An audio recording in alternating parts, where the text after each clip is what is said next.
Number 1. The Mizpah Hotel. Tonopah, 1908.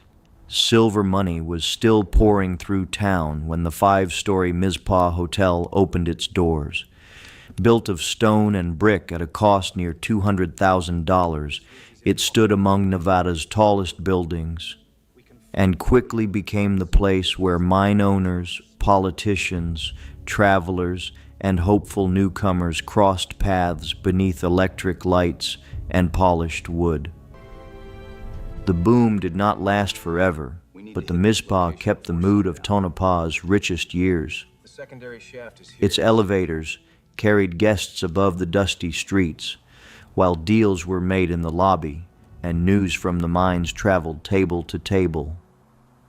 Decades later, the hotel closed, then returned after a careful restoration, looking again like the grand old lady of the desert.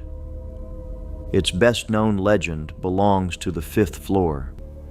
Guests call her the Lady in Red, a woman said to move quietly through the corridor near the suite that bears her name.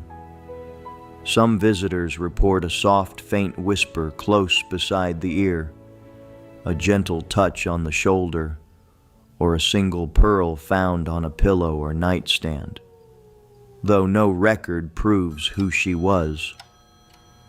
That uncertainty keeps the story alive. The old building has a real past, but the woman in red remains part of Tonopah folklore, never fully claimed by history. Late at night, when the elevator settles and the long hallway becomes still, one tiny pearl can feel heavier than silver, as if the Mizpah has left a welcome from a guest who never checked out. Number 2. Pioneer Saloon. Goodsprings, 1913. The Pioneer Saloon opened when mines around the town still drew workers into the desert. Its stamped metal walls, wooden boardwalk, and heavy bar gave tired miners a place to trade news after long, dusty shifts. More than 1 century later, bullet holes in the old walls still recall the rougher stories of Nevada's early saloon days. The saddest chapter came on January 16, 1942. Actress Carol Lombard was flying home after a war bond tour when her plane struck Mount Potosi, killing everyone aboard. Her husband, Clark Gable, came to Goodsprings while search crews climbed the mountain. Local history remembers him waiting at the Pioneer, still hoping for news that never became good. That very real grief soon mixed with saloon folklore. Visitors speak of a shadow near the bar, footsteps after closing, and a playful presence sometimes called Ruby. Another tale links a quiet figure to a gambler killed during a card game dispute. Glasses may shift, doors may move, and lights may flicker, but the stories change depending on who tells them. Perhaps the Pioneer feels haunted because so much life passed through one small room. Miners celebrating, strangers arguing, and one famous actor facing the worst night of his life. When the desert wind presses against the tin walls, the building seems to hold every voice at once.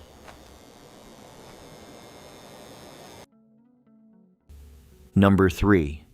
The Goldfield Hotel. Goldfield, 1908. The mining town was near the height of its fame when the Goldfield Hotel opened with about 150 rooms. It cost hundreds of thousands of dollars and offered electric lights, running water, crystal chandeliers, rich mahogany, and one of the West's early Otis elevators. Against the desert, it still looked less like a hotel than a promise. Politicians, mine owners, and visitors entered beneath gilded details while Goldfield's fortunes rose and fell outside. The hotel survived the town's decline and later housed military officers and their families during the Second World War. After that, its doors closed for long stretches, leaving its grand rooms empty while repair plans came and went. The most famous tale centers on a woman called Elizabeth, said in local legend to linger near room 109. Her story has been repeated in many forms, but historians have not found proof that it happened as told. Other visitors report footsteps, cold spots, or the smell of cigar smoke drifting through the lobby, often linked to former owner George Wingfield. That is what makes the Goldfield Hotel so uneasy. The building is real, the luxury was real, and the silence is real. But the ghosts live between fact and rumor. When wind moves through the old structure, a hallway can sound occupied again.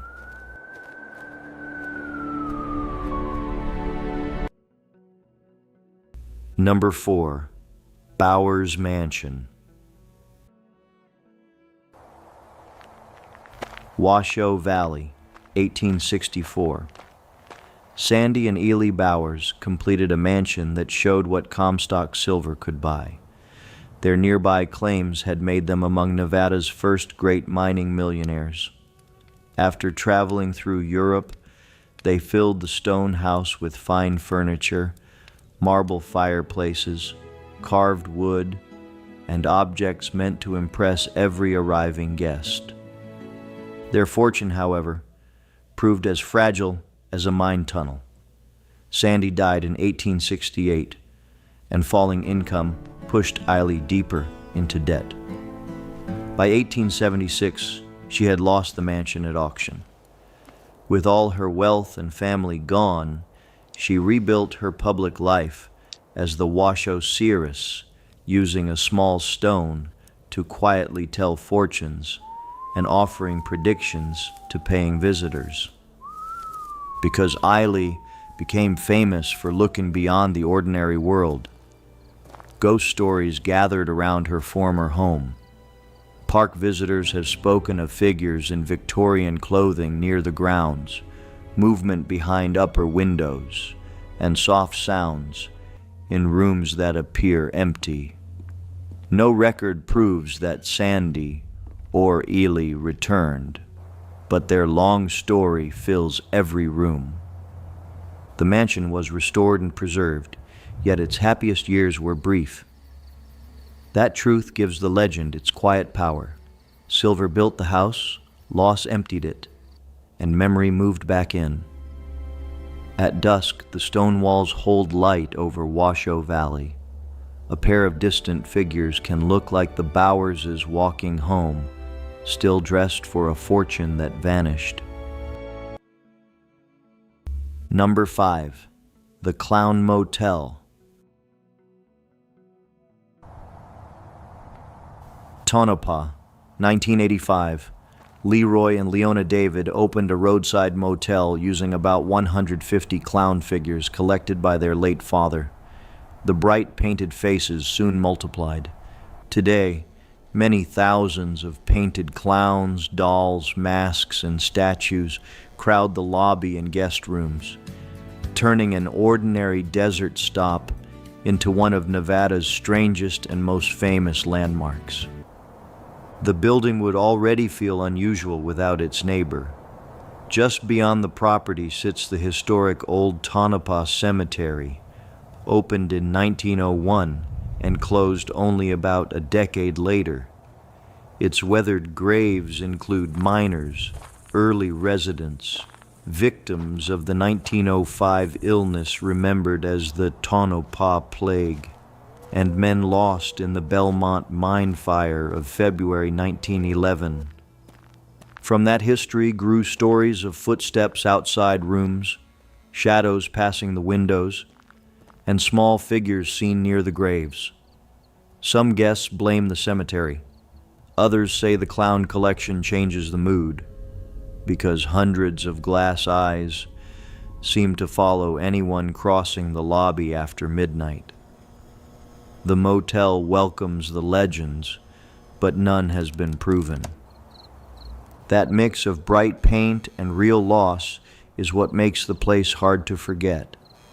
The clowns are meant to smile, yet the cemetery reminds visitors why Tonopah once needed so many graves. When the desert goes black and the neon sign hums, the motel feels caught between a joke and a warning. One face in the lobby always seems to be smiling a little wider. Number 6. Silver Queen Hotel. Virginia City, 1876. The Silver Queen Hotel opened while the Comstock Lode was making Nevada famous. Miners, traders, and travelers crowded C Street, and the hotel offered rooms above a busy saloon. Its great treasure now stands inside.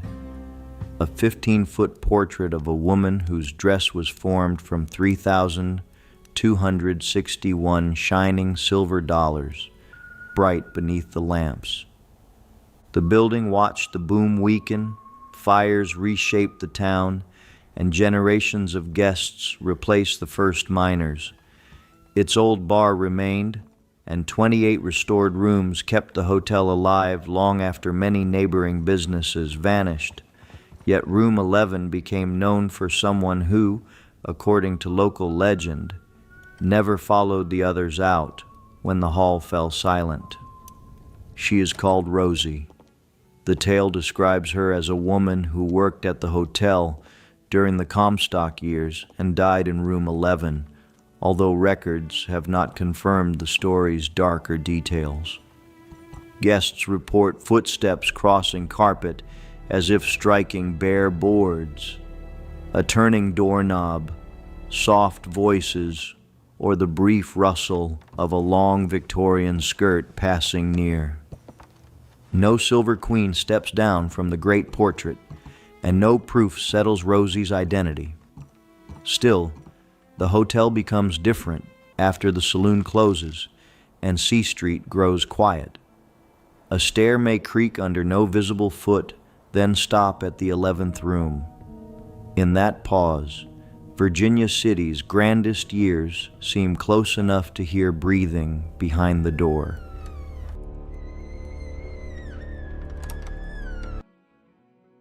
Number 7. Belmont Ghost Town.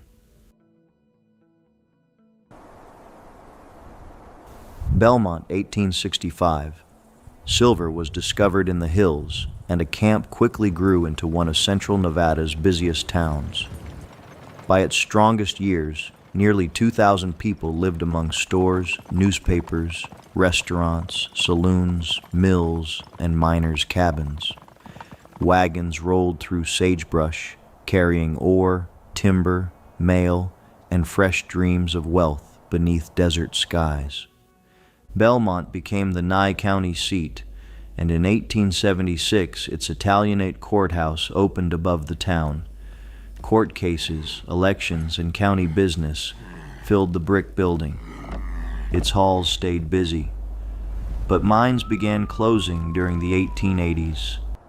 Families moved away, often taking valuable roof beams with them, and in 1905, the county seat shifted south to Tonopah. Silence moved into the empty spaces. Travelers later told of music drifting near the ruins, footsteps in abandoned rooms, and voices that seemed to cross the old main street after the sun has set. Such reports remain folklore, shaped by wind, loose boards, and imagination. But Belmont's deep isolation can make a faint sound travel farther than expected. The courthouse endured vandalism, harsh winters, and decades without steady care before preservation work saved it. Around it, broken walls still mark homes that once held entire families. When evening settles over the valley, Belmont does not feel erased. It feels paused. Number 8. The Washoe Club.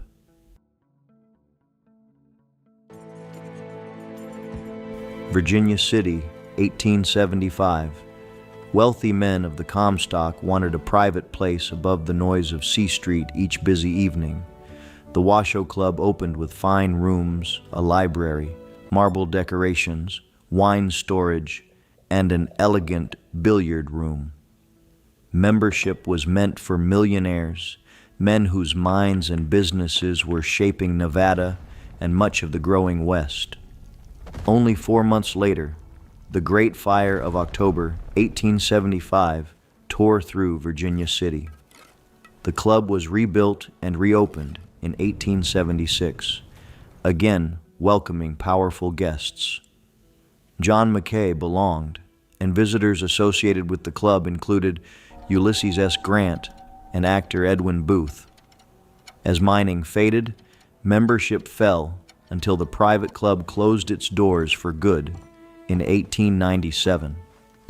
The saloon below continued, while upper floors stood unused for generations. In those long rooms, visitors began reporting doors moving, shadows on the staircase, voices, and pale mist near the billiard area. One legend names a woman called Lena, whose figure is said to appear above the tall freestanding spiral staircase before vanishing from sight. Today, the building survives as a saloon, museum, and place for ghost tours, but its strongest mystery may be the contrast inside it. Rooms once filled with Nevada's richest men can now become completely still. Then a board snaps, a door shifts, or the staircase gives a quiet groan, as though an unseen member has arrived late for the meeting at dusk.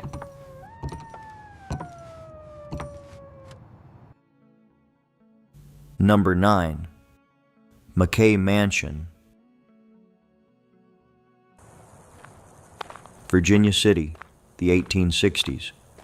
The building now called McKay Mansion rose as the office of the Gould and Curry Mining Company.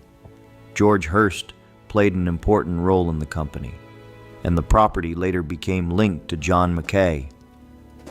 An Irish immigrant, McKay climbed from hard mine work to become the richest man produced by the Comstock. Few rose so far.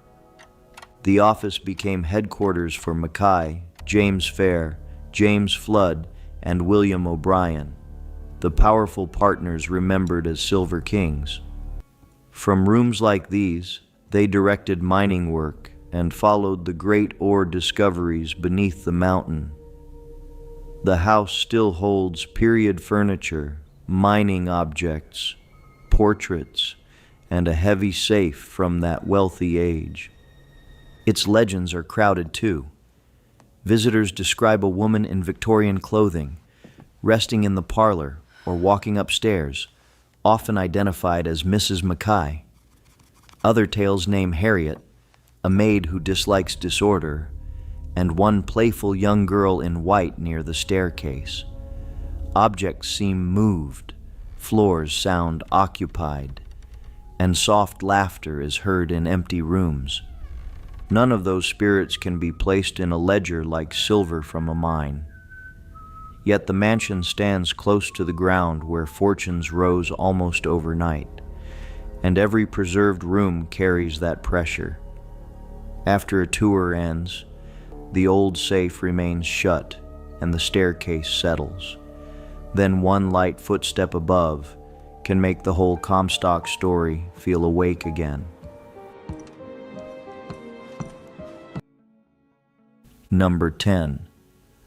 Gold Hill Hotel. Gold Hill, 1861.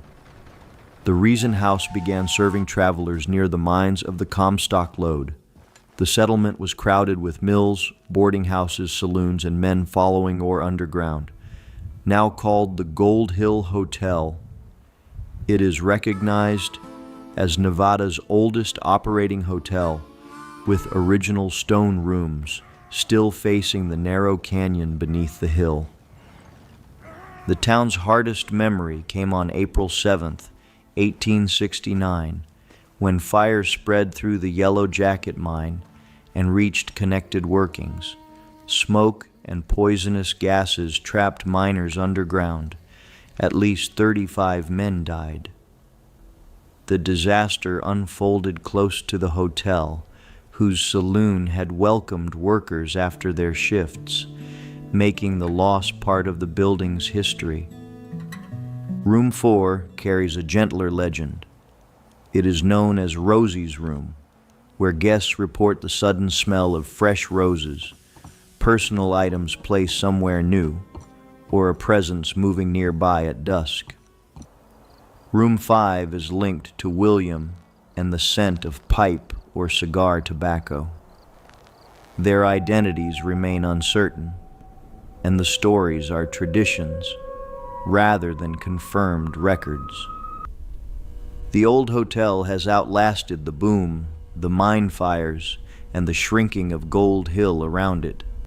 At night, stone walls hold every small noise.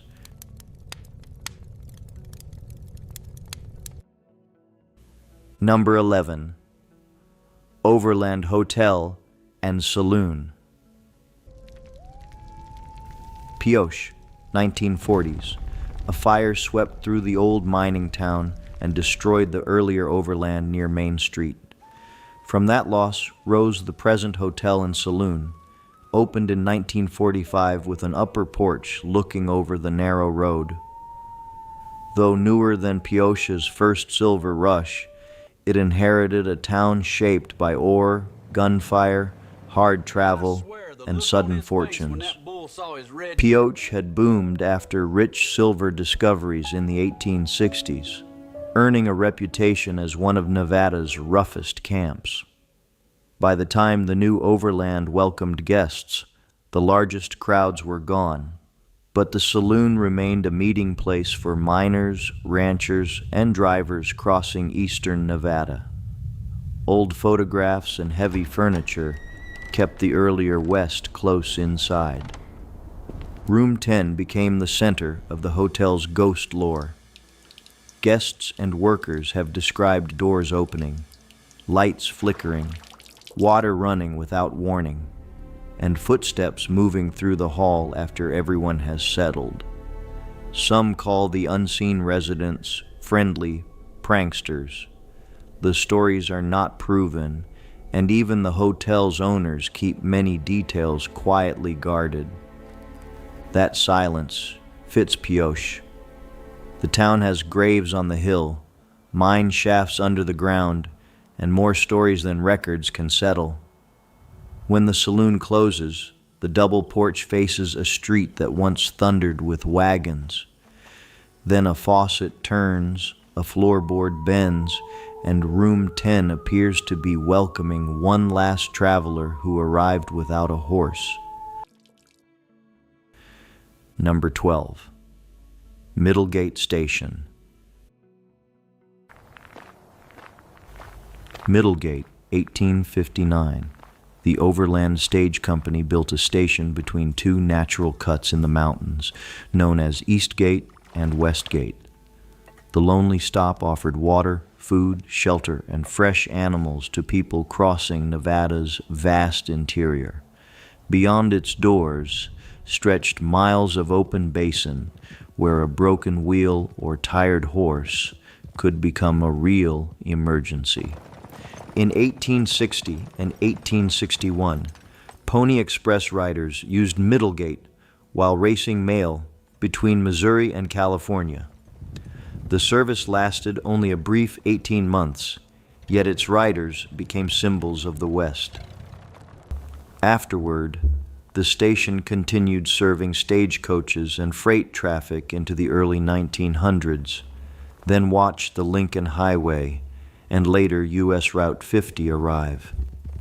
Travelers say dusk sometimes brings sounds that do not match the empty road, distant hoofbeats, harness metal, or wheels crossing hard ground. A rider may seem to pass near the old stables and vanish into sagebrush.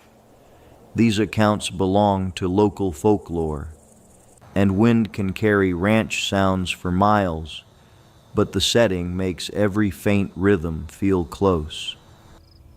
Middlegate survives because people still need what the first travelers needed: a meal, a bed, and another human voice in the desert. When headlights disappear along the loneliest road in America, the station becomes a small island of light.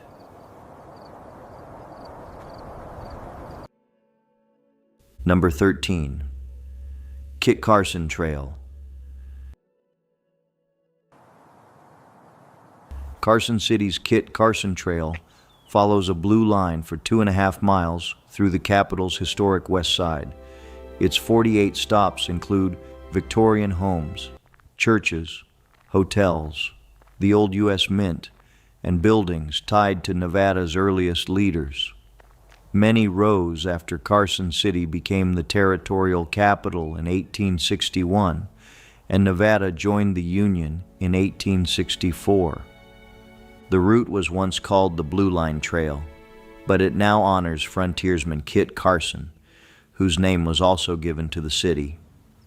Along the walk stand homes connected to governors, merchants, railroad builders, and Comstock millionaires. Their porches and tall windows preserve an age when silver wealth and state business met on the same quiet streets. Each autumn, costumed ghost walks add another layer to the neighborhood. Guides share stories of figures behind curtains, footsteps on empty stairs, and women in 19th century gowns appearing near old houses. A pale face may seem to watch from an upstairs window, then disappear when the group looks back. Those sightings remain folklore, not established history. That is why the trail feels different near sunset. It is not one haunted building, but an entire line passing doorways where births, weddings, arguments, and funerals unfolded for generations. The blue path continues around the corner, yet an old window can hold your attention. For 1 second, Carson City's past appears to be looking back. Number 14. Hoover Dam. Black Canyon, 1931. Thousands of job seekers came to the Colorado River as construction began on what would become Hoover Dam. During the Great Depression, the project offered wages, but the work was brutal. Men reached the canyon by boat, drilled through rock, and hung from ropes high above the river while desert heat and falling stone threatened every shift. Crews carved 4 diversion tunnels, each 56 feet wide, through the Arizona and Nevada canyon walls. The river entered the Arizona tunnels on November 14, 1932. First concrete was placed in the dam on June 6, 1933, and the structure was finished by March 1936, years ahead of the original schedule. Not every worker lived to see it completed. Later, visitors and employees told of hammering deep inside passageways, voices swallowed by concrete, or a workman in old clothes turning a corner and disappearing. No official record confirms a haunting. Water, turbines, ventilation, and curved tunnels produce powerful echoes, but knowledge of the dangerous construction years gives each strange sound a human shape. Hoover Dam is an engineering triumph, yet its polished walls hide the labor that raised them. Far inside, a dropped tool can ring much longer than expected. Then the echo returns from another direction.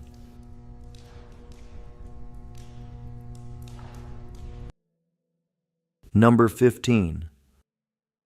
Bliss Mansion. Carson City, 1879. Lumber and railroad magnate Dwayne L. Bliss completed a 3-story mansion for his family on Mountain Street. Nearly 8,000 square feet in size, it was among Nevada's largest and most modern homes. Clear lumber filled the structure, and pipes carried gaslight throughout the house, a very rare luxury in the young state. Bliss had built his wealth through lumber, transportation, and business around Lake Tahoe and the Comstock region.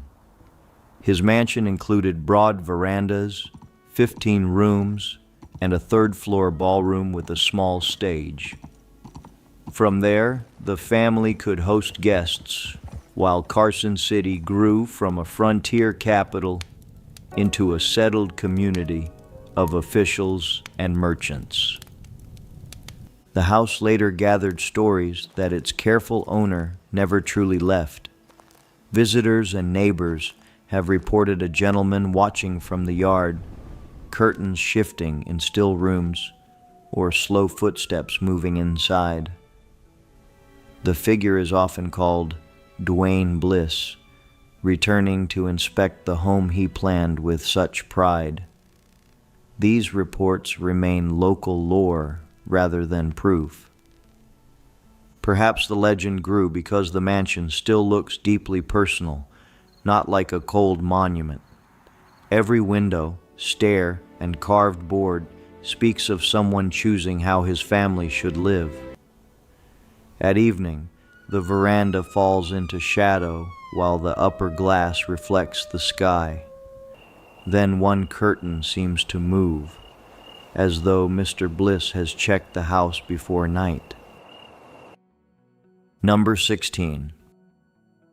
Ferris Mansion. Carson City, 1868. George Washington. Gale Ferris, Sr., purchased a house at 3rd and Division Streets and moved his family into the young capital. The residence had been built around 1863 by Gregory Sears. Among the children growing up there was George Ferris, Jr., a curious boy who would later give the family name to an invention known around the world. George left Nevada in 1875 for military school, then studied civil engineering at Rensselaer Polytechnic Institute. Years later, organizers of Chicago's 1893 World's Columbian Exposition wanted an American answer to the Eiffel Tower. Ferris designed a turning steel wheel more than 260 feet tall, carrying thousands of amazed riders above the fairgrounds. The Carson City house later became the setting for a quieter tale. During a backyard wedding, guests reportedly noticed a second bride in an old-fashioned gown. She spoke pleasantly and appeared to belong there, but afterward no one could identify her. The account remains folklore, passed down without a name, photograph, or record proving who she was. The Sears Ferris house still stands as a private house and has been listed on the National Register since 1979. Its real link to the Great Wheel is remarkable enough, yet the wedding story gives it one final turn. When music fades from the garden, an antique dress can seem to cross the lawn, as though a forgotten bride has returned to join the dance. Number 17. Fox Ridge Park. Henderson, late 20th century. Fox Ridge Park appeared among neighborhoods built as the city spread beyond its wartime roots. By day, the green space is ordinary: walking paths, trees, grass, and a playground used by local families. After dark, one swing set became the center of a Nevada story repeated at night by teenagers and ghost hunters. The best-known version says a young boy died in a traffic accident and later returned to the park. Visitors claim one swing begins moving while the others remain still, even when the air feels calm. Some describe a childlike shape near the seat, or laughter beyond the playground lights. Yet no reliable public record confirms the tragedy behind the tale. A second figure sometimes enters the story, a woman in white who walks the park's edge as though searching for someone. Other versions change her clothes, fate, and even her connection to the child. Henderson employees asked about the rumors said they had seen nothing supernatural. Wind, uneven chains, and suggestion offer simple reasons for a moving swing. That uncertainty is how an urban legend survives. Fox Ridge has no mining ruins, Victorian hotel, or old graveyard to create its mood. It has a familiar playground that looks different once families leave.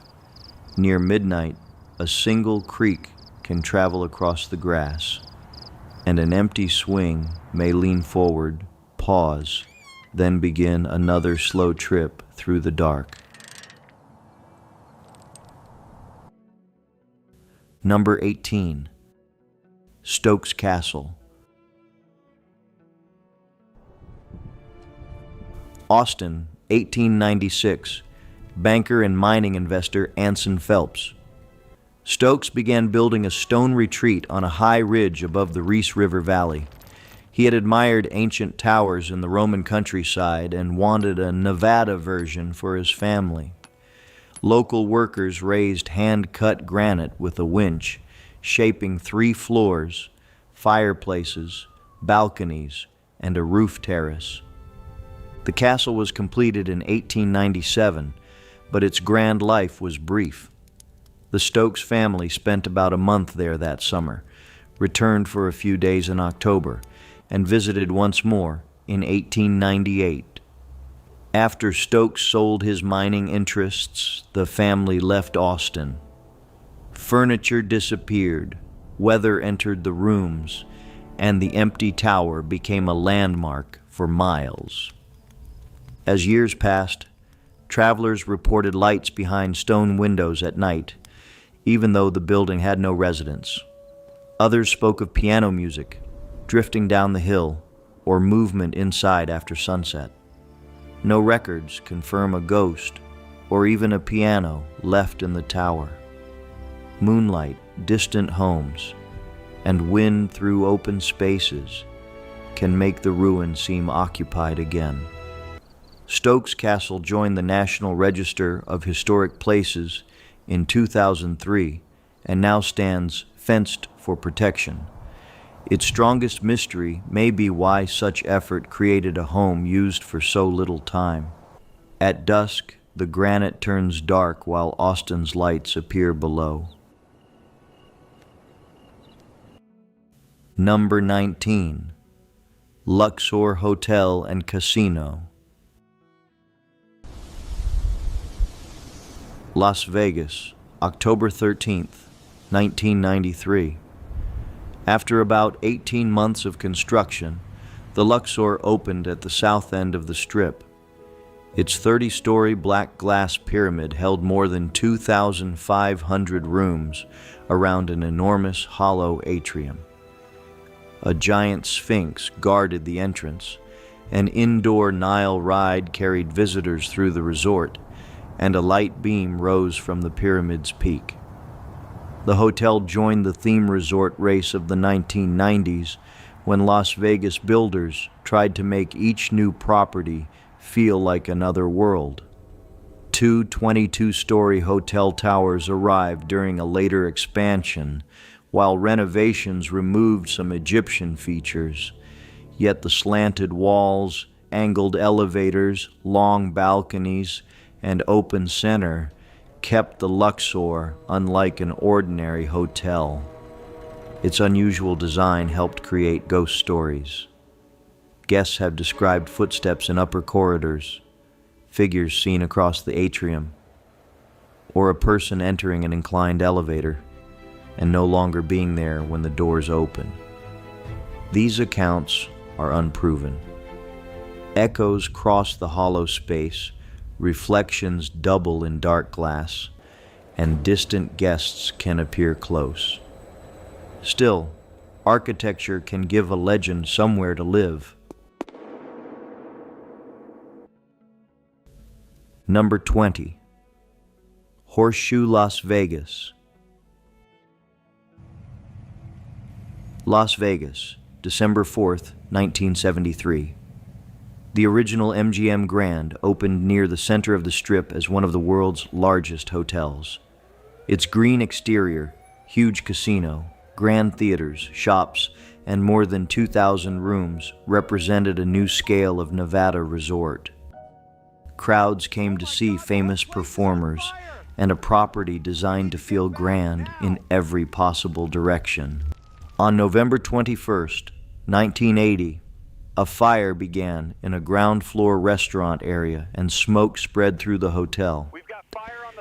85 people died, making it one of the worst high-rise fires in United States history. The tragedy led to major safety reforms, including stronger requirements for sprinklers, alarms, smoke detectors, and safer construction in Nevada hotels. The resort reopened in July 1981, became Bally's in 1986, and was renamed Horseshoe Las Vegas in December 2022. Through those changes, staff and guests shared stories of voices in halls, elevators stopping on unexpected floors, and figures wearing clothes from another era. Some tales describe a calm stranger who gives directions, then is suddenly gone. No haunting has been proven, and a large hotel produces echoes, reflections, and confused turns. Yet this building carries a history deeper than its newest signs. Number 21. Flamingo, Las Vegas, Hotel and Casino. Las Vegas, 1945. Hollywood reporter-publisher Billy Wilkerson bought land beside Highway 91 and began building a polished resort for guests, unlike the Western casinos nearby. Gambling losses drained his money, and Benjamin Bugsy Siegel entered with organized crime investors. Siegel finally took control as costs rose far beyond the first plan. The Flamingo opened on December 26, 1946, with Jimmy Durante, Xavier Cugat, Rose Marie, and Hollywood stars in attendance. But its guest rooms were unfinished, so the resort struggled, closed in February, and reopened on March 1st, 1947. Business improved once again. Then on June 20th, Siegel was shot to death at Virginia Hill's Beverly Hills home. None of the original Flamingo buildings survives, yet the property remains the Strip's oldest continuously operating resort. In its 4-acre wildlife garden, visitors at sundown walk among streams, waterfalls, flamingos, and wedding spaces. Some say a sharply dressed man in a fedora appears near the grounds, watches quietly, and disappears between the trees. The figure is usually called Siegel, though no evidence proves that he returned to the resort he helped finish. Perhaps shadows, garden lights, and expectation build the site. Number 22. Berlin Ichthyosaur State Park. Concentration right there. Yeah. Central Nevada, 1896. The Berlin mine opened in a canyon where prospectors had tested ore since 1869. The Nevada Company bought the mine and nearby claims in 1898, and a town grew in the isolated hills around wooden homes, a mill, a store, and company buildings. Berlin enjoyed only a modest boom. By 1911, weak returns had emptied the settlement. Long after the miners left, the hills revealed a far older story. Stanford scientist Seaman Muller recognized giant marine reptile fossils there in 1928. During the 1950s, paleontologist Charles Camp uncovered bones from dozens of Shawnosaurus, creatures reaching about 49 feet, that crossed an ocean covering Nevada roughly 230 million years ago.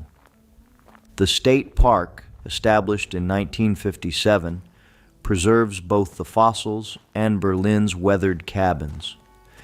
Visitors have reported children laughing near empty homes, footsteps beside the mill, or mining figures crossing the old road at dusk. No evidence confirms these spirits. Wind, wildlife, and loose wood can easily imitate life where every ordinary resident has gone. Number 23. Las Vegas Academy of the Arts. Las Vegas, 1930. The city's first purpose-built high school opened downtown in September in an Art Deco campus that seemed large for the small desert community. Generations entered beneath its decorated towers, and for years it stood at the center of local school life. The academic building and gym later gained protection for their historic design. The campus kept changing with the city in later years. Frazier Hall opened in 1949, and the Young University of Nevada, Southern Regional Division, later UNLV, used space there for offices and classes in 1956.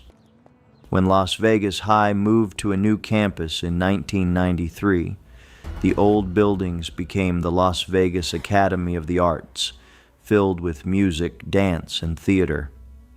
Students passed down another part of its history, a theater ghost usually called Mr. Petrie, not Mr. Otis. Stories place a well-dressed man near the stage or balcony where lights flicker, footsteps cross empty aisles, and a faint tune appears during rehearsal. His identity changes with each telling, and no reliable record proves that he ever worked there. The legend survives because a school theater is never completely quiet. Curtains settle, lamps warm, and voices travel through backstage rooms in surprising ways. Yet when a melody begins, after the last performer leaves, the old campus seems to remember every show it held. Somewhere above the empty seats, one unseen director may still be listening.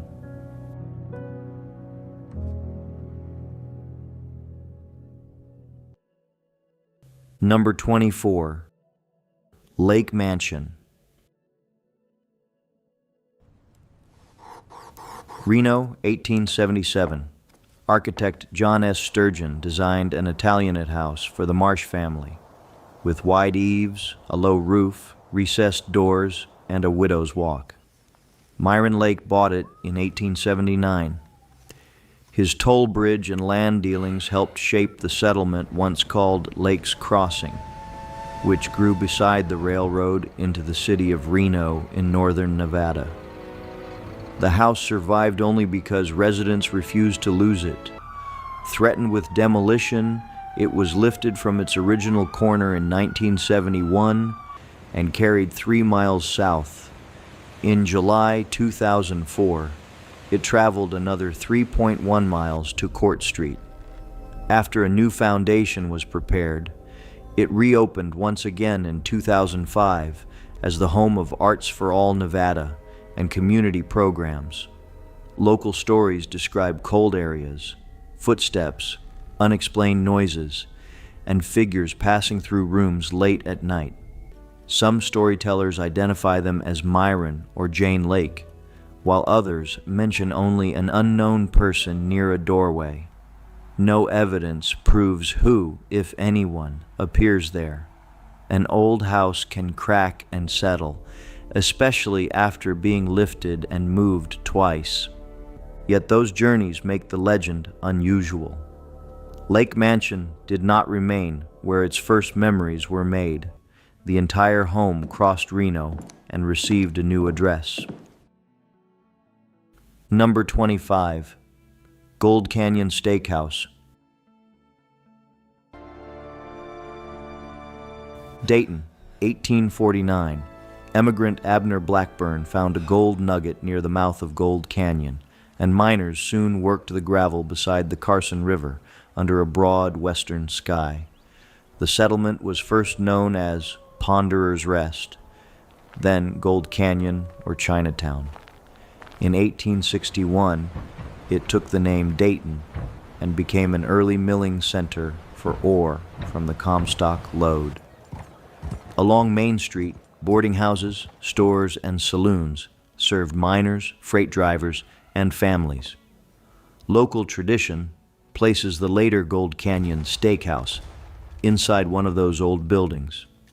A tale says a gunfight occurred outside during its boarding house years, leaving behind a mustached man who still appears near the dining room or doorway. Diners and workers have also described cutlery shifting, footsteps after closing, or a figure in frontier clothes watching the room. The story is repeated by haunted place guides, but no dependable record names the gunfighter, gives a date, or confirms the building's exact early use. Dayton had real violence, yet this particular death remains folklore. That missing name gives the legend its pull. The town's true past is visible in old streets and nearby mill ruins, while the steakhouse story hovers just beyond the records.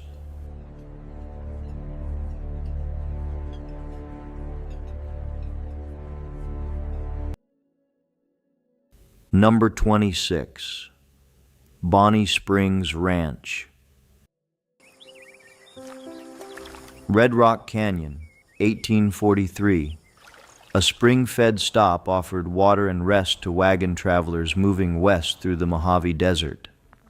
More than a century later, Bonnie McGaw Levinson bought the property and shaped it into Bonnie Springs Ranch. Horse rides, a restaurant, and desert scenery turned the old stopping place into a peaceful family escape from Las Vegas. In 1974, the ranch added Old Nevada, a playful copy of an 1880s mining town with wooden streets, staged gunfights, shops, a schoolhouse, and an opera house. A zoo and motel arrived later. Though the buildings were made for visitors rather than inherited from one mining camp, the land beneath them had watched real travelers cross a hard and lonely route. Workers and guests began sharing stories of a little girl near the schoolhouse, figures inside the opera house, and noises after the doors were locked. Some said the carousel moved without help. The ranch welcomed ghost tours, but the reports stayed personal accounts. Wind, animals, loose wood, and the planned scares of seasonal events blurred the line. Bonnie Springs closed on March 17, 2019, ending decades of mock trials, train rides, and childhood visits. Number 27, Abraham Curry House. Carson City, 1871. Abraham Curry built a stone house on Nevada Street only 2 years before his death. By then, he had already helped create the Capitol. Curry and several partners bought land in Eagle Valley in 1858, laid out a town with bold plans, and offered 10 acres for government buildings, helping Carson City become the center of Nevada politics. Curry served as territorial lawmaker, prison warden, and first superintendent of the Carson City U.S. Mint, which began striking coins in 1870. He also backed roads, railroads, and public works with drive. When he died on October 19, 1873, the Mint closed for the day, and one of the largest funerals the young city had seen followed him to Lone Mountain. The house stayed in Curry's family for decades before becoming offices.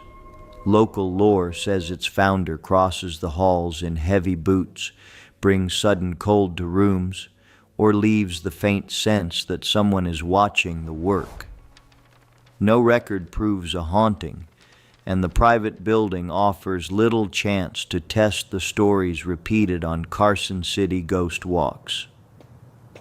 The home entered the National Register in 1987, preserving a direct link to the man called the Father of Carson City. At night, its stone walls seem firm and practical, much like Curry himself.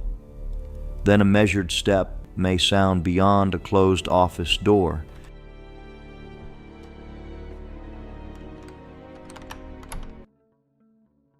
Number 28. Brewery Art Center. Carson City, 1864. A substantial brick building rose for brewer John Wagner only months before Nevada became a state. Wagner had begun brewing in 1860, using water flowing from Kings Canyon Creek. The brewery and bar occupied the lower floor, while local masons assembled upstairs from 1865 until 1919, leaving two very different histories under one roof. By about 1900, the business became the Carson Brewing Company and shifted from steam beer toward a lager, advertised as Tahoe beer, famous as the lake.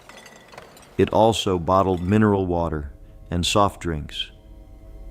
After 88 years of brewing, the operation closed in 1948. The Nevada Appeal newspaper moved in, carrying news through rooms that once held barrels. Artists saved the property for a new purpose in the 1970s, and the Brewery Arts Center became a home for theater, music, galleries, and classes. Its best-known ghost is not Masonic Mel, but James P. Marr, a former caretaker and mason.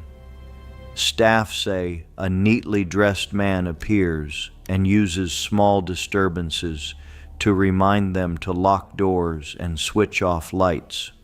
The account has never been proven, yet it suits a caretaker who disliked unfinished work.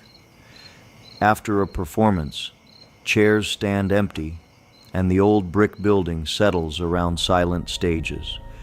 Then one lamp may blink from a room everyone checked. It feels less like a threat than a last inspection from a man who still thinks the center should be left in order. Number 29. Piper's Opera House. Virginia City, 1863. Theater manager Thomas McGuire opened the first opera house on the site during the Comstock boom. John Piper took control a few years later, and the stage welcomed speakers, actors, singers, and touring shows. Mark Twain appeared there before fire swept through Virginia City in 1875 and destroyed the building along with much of town. Piper rebuilt in 1878, only to lose that theater to another fire in 1883. He opened the present opera house there with a grand ball on March 6, 1885. Its stage later hosted stars such as Lily Langtry, John Philip Sousa, and Emma Nevada. Boxer James Corbett also trained there in 1897 before his title fight, proving the hall could serve more than drama. Performers and visitors now tell of footsteps backstage, whispers near the curtains, and shadowed people seated in the balcony when no tickets have been sold. Some hear faint applause after a rehearsal ends.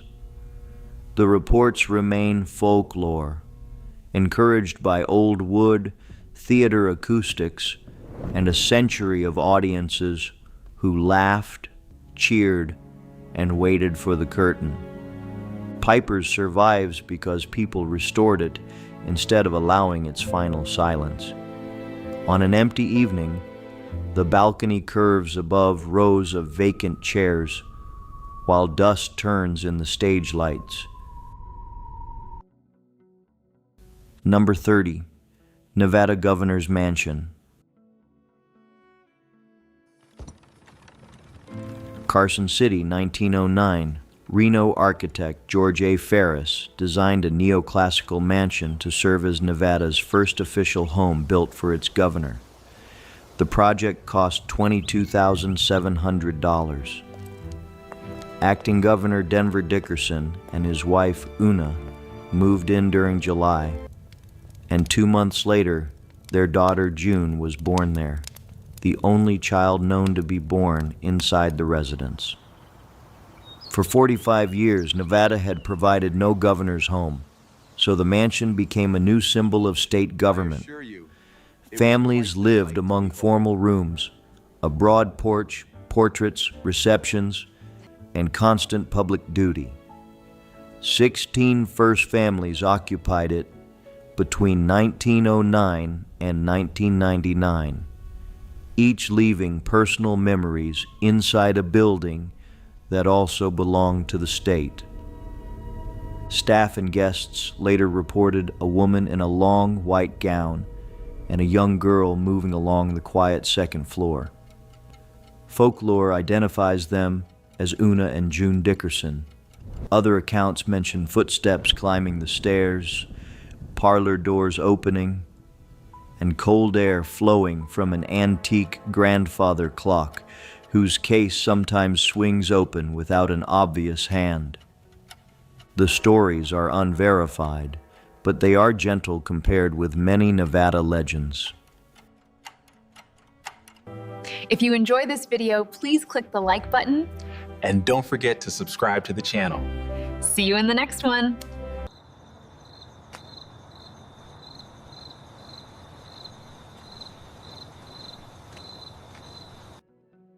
Number 1, the Old Railroad Bed Trail. In Huntsville, Alabama, the Old Railroad Bed Trail follows a quiet line through Montesano Nature Preserve. But in 1888, this was no forest path. It was the Montesano Railway, a steam-powered climb built to carry well-dressed visitors up the mountain to a grand resort hotel above the hot city. Today, the route is about 2 miles of shade and memory. The train is long gone now. So are the crowds, the rails, and the mountain hotel that once promised fresh air and comfort. Yet the old route still knows its shape. Hikers cross hand-laid stone trestles, weathered footbridges, and shaded cuts where iron wheels once struck sparks on the track. The grade is gentle in places, as if it remembers passengers more than freight. What makes the trail feel forbidden is not danger, but the way the woods have swallowed a luxury dream. Ferns push around stones set by workers more than a century ago. Leaves cover the grade. A bend in the path appears, and for a second it feels like a train could come around it, slow and breathing smoke. The forest turns old ambition into a secret path. You hear birds, wind, and your own steps, but the mind adds one more sound, a faint engine climbing toward a hotel that no longer waits at the top. Then the sound fades, and the mountain keeps the story to itself.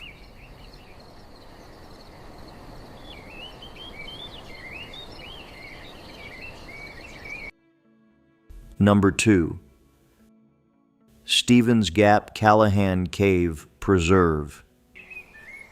Near Woodville in Jackson County, Stevens Gap Callahan Cave Preserve looks quiet from the trailhead, but the path leads to one of North Alabama's hidden chambers.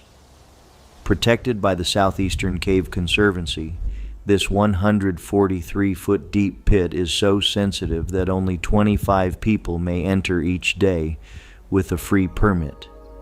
That daily limit makes every visit feel rare.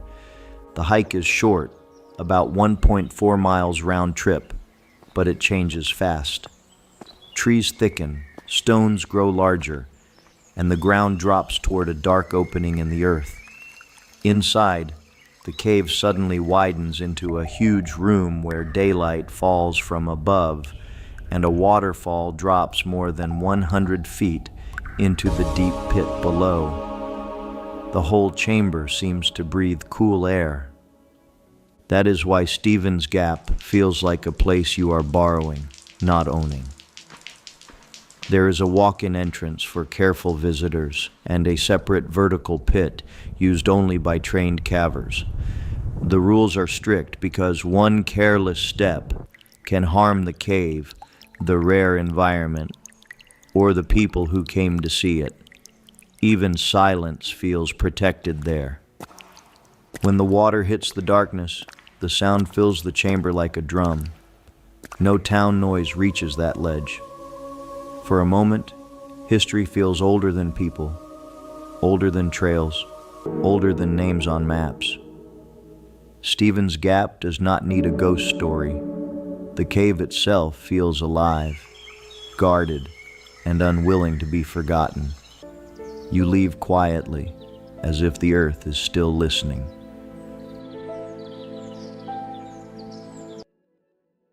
Number 3.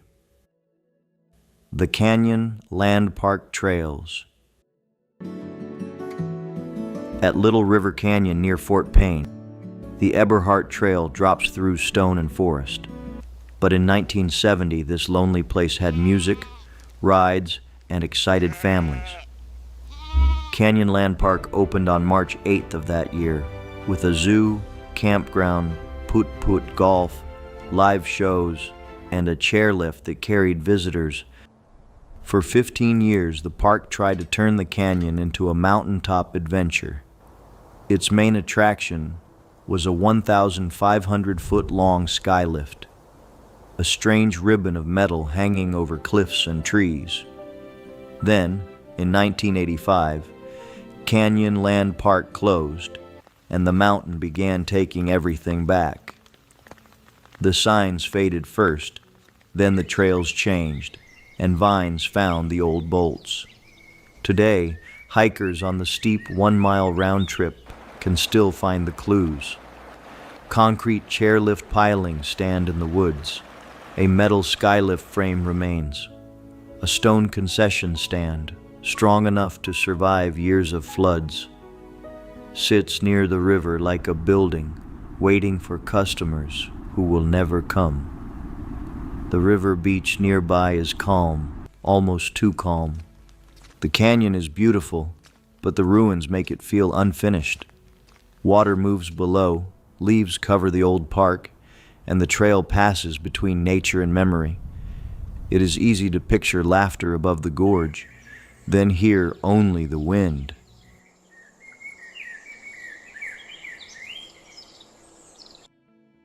Number 4. The Joe Wheeler State Park Abandoned Recreation Area. Above Wilson Lake in Rogersville, the Joe Wheeler State Park trails pass through green woods and peaceful views. But hidden along the way are the remains of a different Alabama.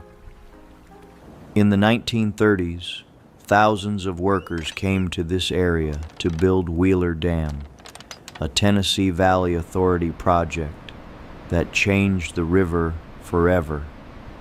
Their work reshaped the river. Those workers needed more than tools and paychecks.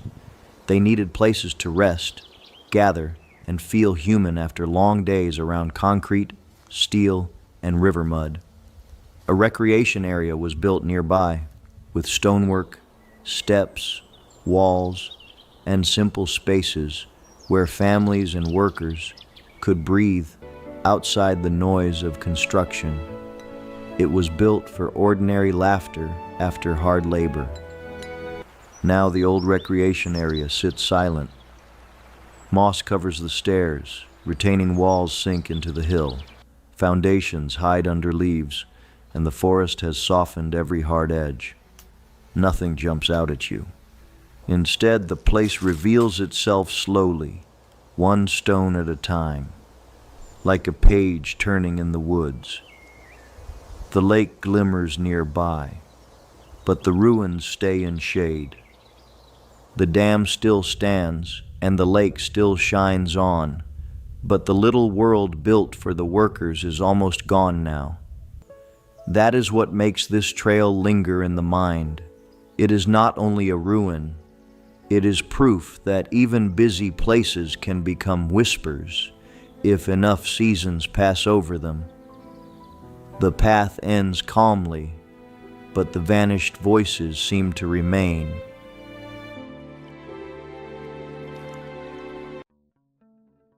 Number 5. Ruffner Mountain Quarry and Crusher Trails. In Birmingham, Ruffner Mountain looks like a quiet urban forest, but under the trees is the hard story of iron, limestone, and labor. From the late 1800s into the 1950s, this mountain was worked for the raw materials that helped feed the city's furnaces and its fast-growing steel dreams. Every shaded bend sits above a working past, hidden below roots and stone. The quarry and crusher trails still carry that past in plain sight. Hikers pass old stone crusher ruins, collapsed mine pits, and test holes where workers once searched the rock. The underground shafts are sealed for safety, but their presence changes the mood of the trail. The mountain feels hollow in places, and the air near the old cuts seems cooler. Ruffner was almost lost again in the 1970s when development threatened the land. In 1977, local people fought to protect it, and that effort helped turn a scarred mining site into a 1,038-acre preserve with miles of trails, wildlife habitat, and a nature center. The mountain was not erased. It was given a second life by the same city it once served. Still, the old industry never fully leaves. Fossils rest in quarry walls, birds move above the ridges, and rusting memories sit beside green leaves. Ruffner feels like two worlds at once, the city that dug deep for iron, and the forest that patiently covered the wounds. By the end, the trail feels less abandoned than forgiven and remembered. Number 6. The Bartram National Recreation Trail. In Tuskegee National Forest, the Bartram National Recreation Trail carries the name of William Bartram, the 18th century naturalist who crossed the American South, studying plants, animals, and native homelands. The trail runs for about 14.3 miles through Alabama's smallest national forest, where the woods feel quiet enough to hide time itself. This is not a trail of loud ruins or big stone walls. Its mystery is softer.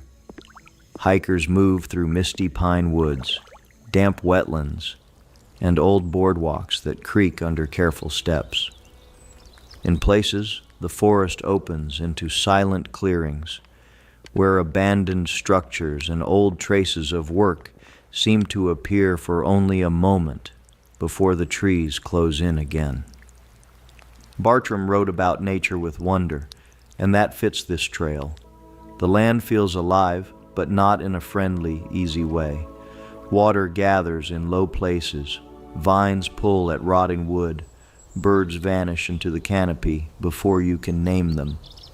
Every bend seems to ask whether you are walking through a forest or through a page of history, No one finished reading. Even the trail seems to hold a name.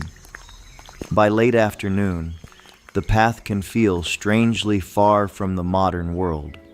There may be no ghost waiting on the trail, but the silence has its own weight.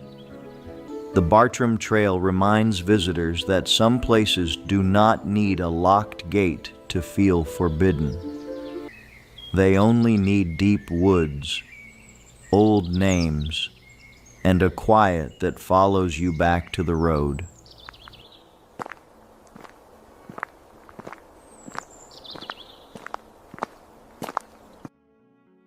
Number 7.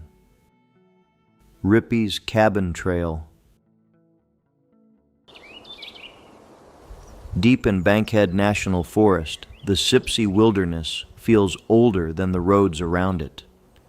Rippy's Cabin Trail leads into that rough country where the path climbs through hardwoods, rock shelves, and heavy shade. The goal is not a grand mansion or a famous battlefield. It is one abandoned log cabin, hidden high in the woods. Rippy's cabin was once a shelter for early hunters, campers, and people who knew this wilderness before maps made it feel simple. Its hand-hewn wooden walls look plain, but that is the power of the place.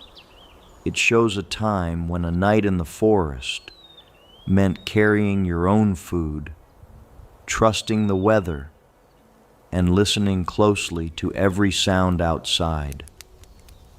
The trail is challenging because Sipsey does not soften itself for visitors. Roots twist across the ground, slopes rise suddenly, and the forest canopy can make midday feel like evening. When the cabin finally appears, it almost seems misplaced, like someone stepped away years ago and never returned. No light waits in the window. No smoke rises from the roof. Rippy's cabin is not frightening because something jumps from the trees. It is haunting because it proves how small people once were against this land. The old shelter still stands under the leaves, patient and empty, while the wilderness keeps growing around it. By the time you walk back down, the cabin feels less abandoned than absorbed within.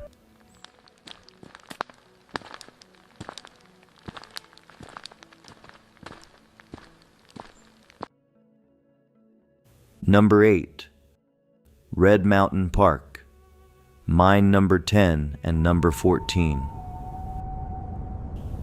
Red Mountain Park in Birmingham sits on land that helped build the city itself.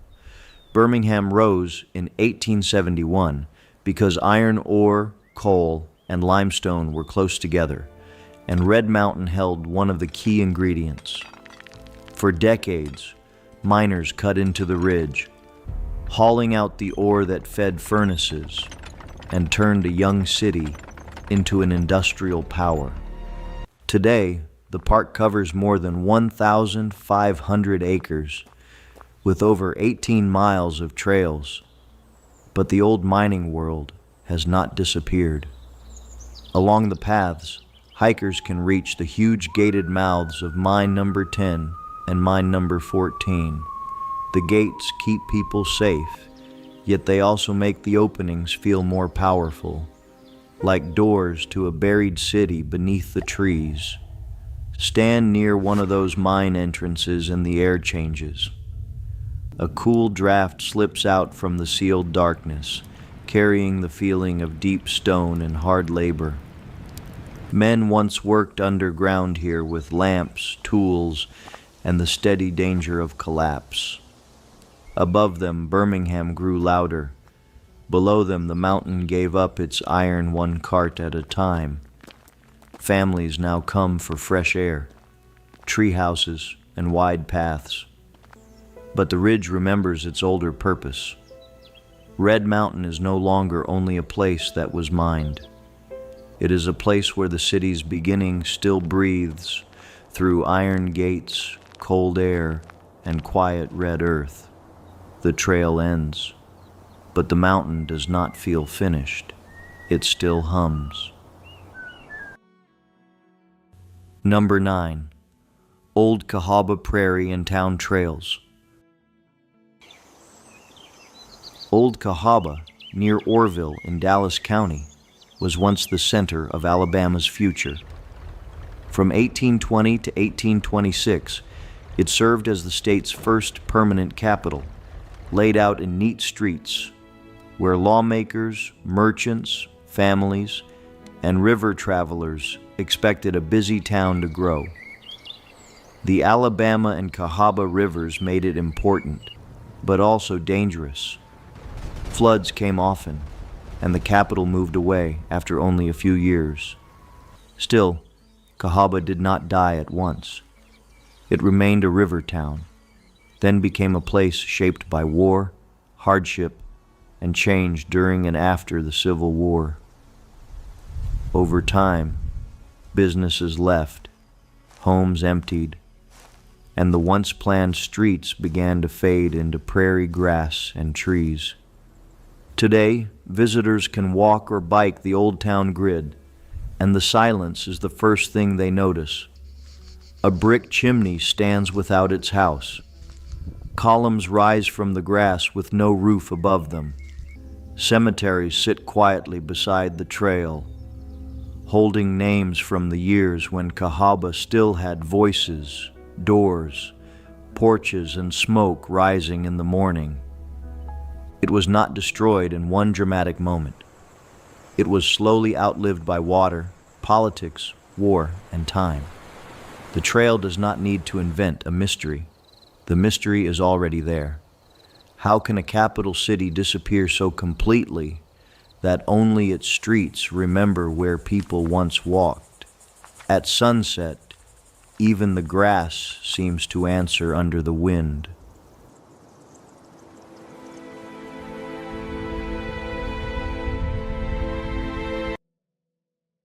Number 10. Never Sink, Pit Preserve. In Jackson County, Never Sink Pit does not look like an ordinary trail destination.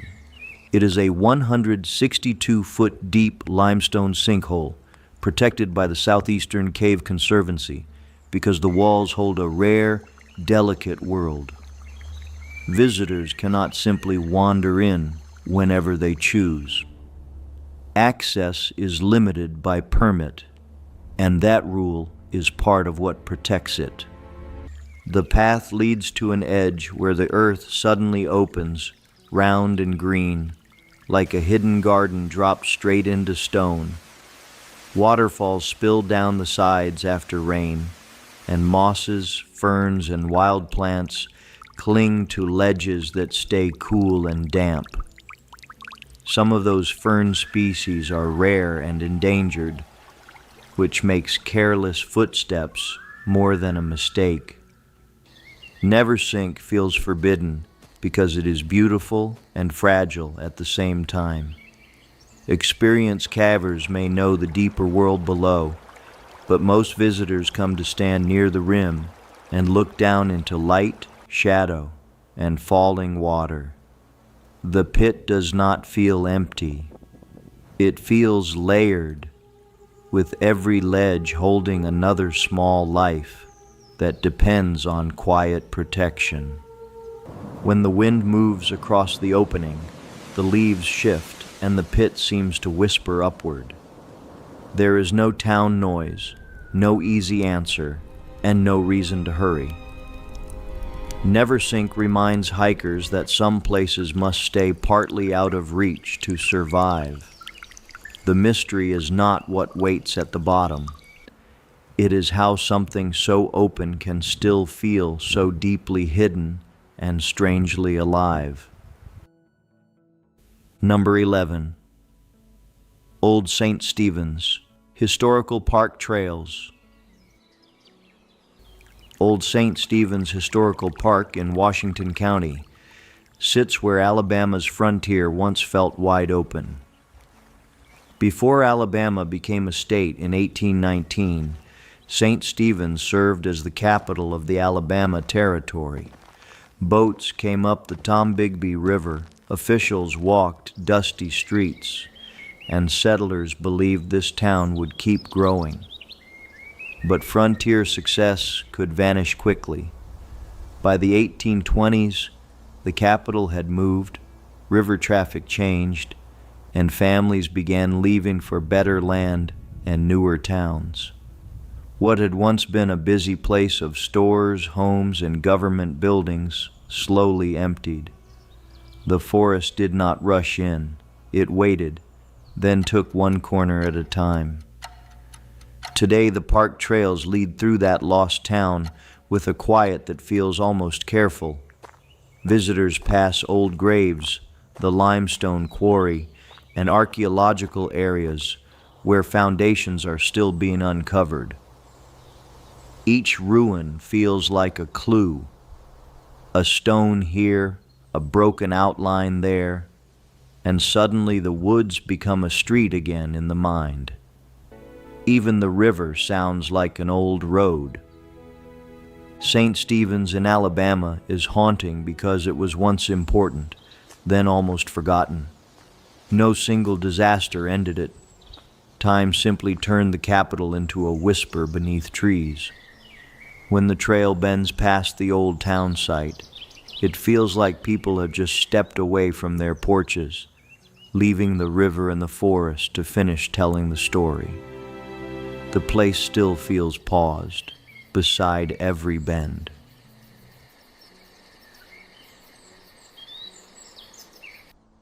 Number 12. Chinnabee Silent Trail.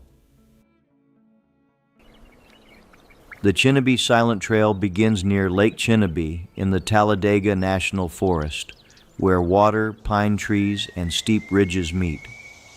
Built in the 1970s by Boy Scouts, the trail's name honors the nearby Alabama Institute for the Deaf and Blind.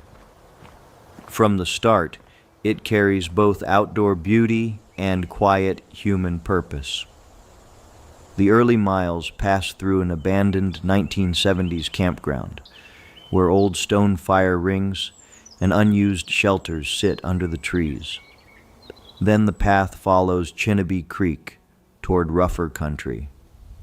Footbridges, roots, and wet stones guide hikers toward places like Devil's Den, where cliffs press close and the trail feels carved into the mountain.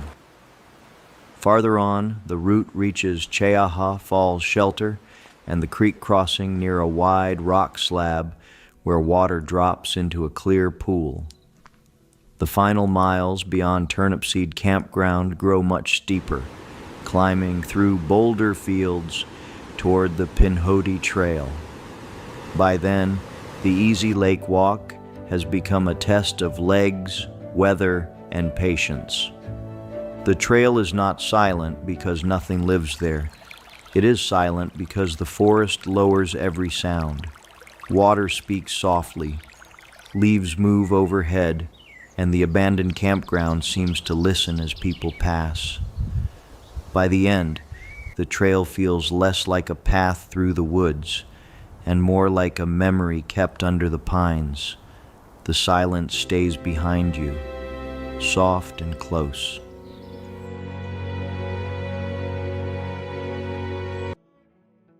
Number 13. Tannehill Ironworks, Historical State Park. Tannehill Ironworks, near McCalla, was once one of Alabama's busy furnace sites, with mule-drawn tramways, cabins, ore, charcoal, and fire. During the Civil War, its tall stone furnaces helped produce iron for the Confederacy. The place was not quiet then.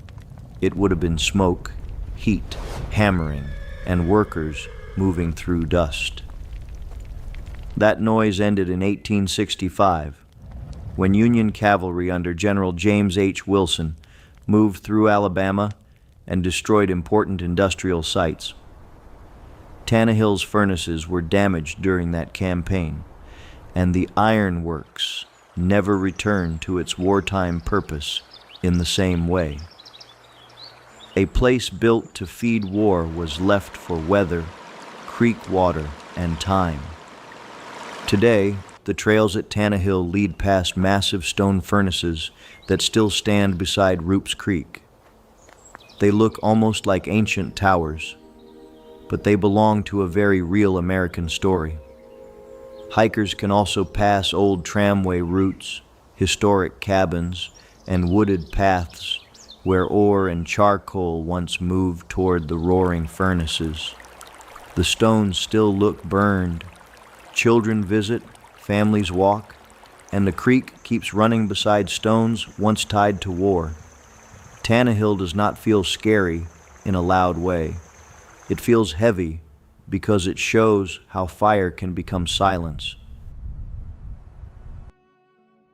Number 14. High Falls Park Gristmill Trail. High Falls Park in DeKalb County is known first for the sound of water. The falls drop about 35 feet over broad rock, sending mist through the air, while a pedestrian suspension bridge crosses above the rushing scene.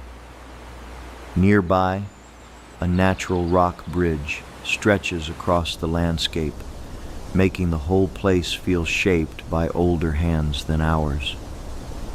But tucked near the water is a quieter story. In the 1800s, local families depended on grist mills, like the one that once stood here. Farmers brought corn and grain to be ground, not for show, but for daily life. The mill turned water power into food, and the river's force became part of every meal brought home. Now the grist mill is gone, leaving flat foundation stones near the falls. They are easy to miss if you only look at the bridge and the white water. Yet those stones are the most human part of the trail. They mark where work happened, where neighbors met, and where the steady grind of a mill wheel once mixed with the roar of the falls. High Falls feels alive because the water never stopped, even after the mill disappeared. The same current that powered pioneer life now rushes past silent stones and green banks. When you stand there, the past does not feel buried. It feels washed smooth, still turning in the sound of the falls, as if the old mill is only hidden by the mist.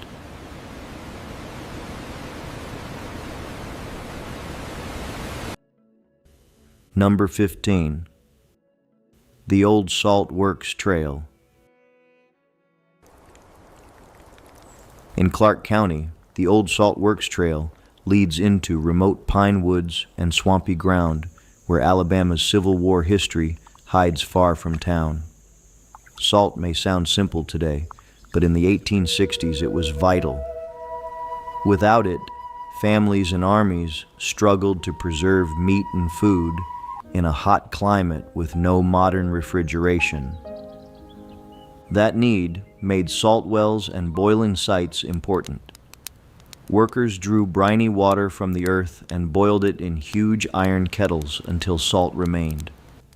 The work was slow, hot, and smoky, with fires burning under heavy metal pots. During the Civil War, places like these became part of the larger struggle to keep supplies moving.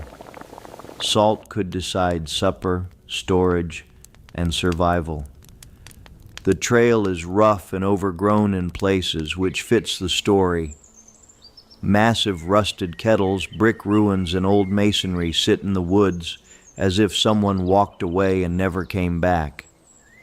There is no grand museum feeling here. The ruins feel exposed to rain, vines, insects, and seasons, almost untouched by the modern world. That makes them feel honest, like field notes left in iron. That is why the old salt works can feel forbidden. It shows history at its most practical, not generals on horseback, but people trying to save food and survive a hard war. The forest has softened the site, but not erased it. In the still air, Those iron kettles seem to hold the heat of old fires, and the trail ends with a quiet taste of the past.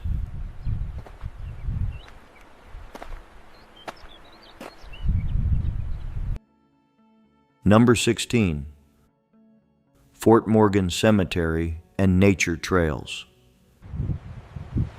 Fort Morgan near Gulf Shores was completed in 1834 to guard the mouth of Mobile Bay. Its brick walls later stood through the Civil War, including the Battle of Mobile Bay in 1864. Around it, the nature trails move through sandy soil, coastal brush, and maritime pine, where the wind carries salt from the Gulf. The cemetery trail is the quietest part. It does not feel like a battlefield scene with shouting and smoke. It feels like the morning after history.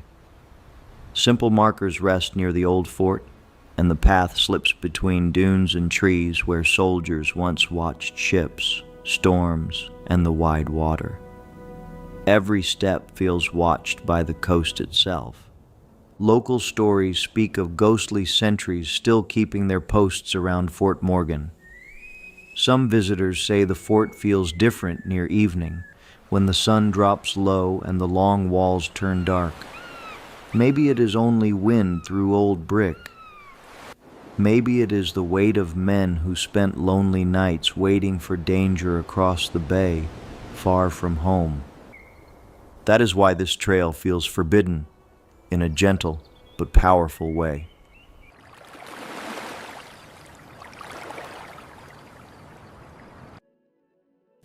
Number 17. Fort Gaines Beach and Bastion Trails. Fort Gaines stands on Dauphin Island, facing Fort Morgan across the mouth of Mobile Bay. The site was established in 1821, and its brick walls became part of the same coastal defense system that guarded Alabama's shoreline. From the beach and bastion trails, the Gulf looks open and bright, but the fort tells a harder story. Inside, the mood changes quickly. Sandy paths lead to dark brick passages, vaulted rooms, and gun positions where soldiers once watched the water for sails and smoke. During the Civil War, Fort Gaines was part of the Battle of Mobile Bay, when warships pushed past defenses and the future of the bay changed in a single violent chapter. The trails around the fort are beautiful, but beauty does not erase the feeling of being enclosed by history. The sea breeze moves through openings in the walls, and footsteps sound different in the tunnels. A family can walk there safely today, yet it is easy to understand how young soldiers once felt, trapped between orders, cannon fire, and an endless horizon.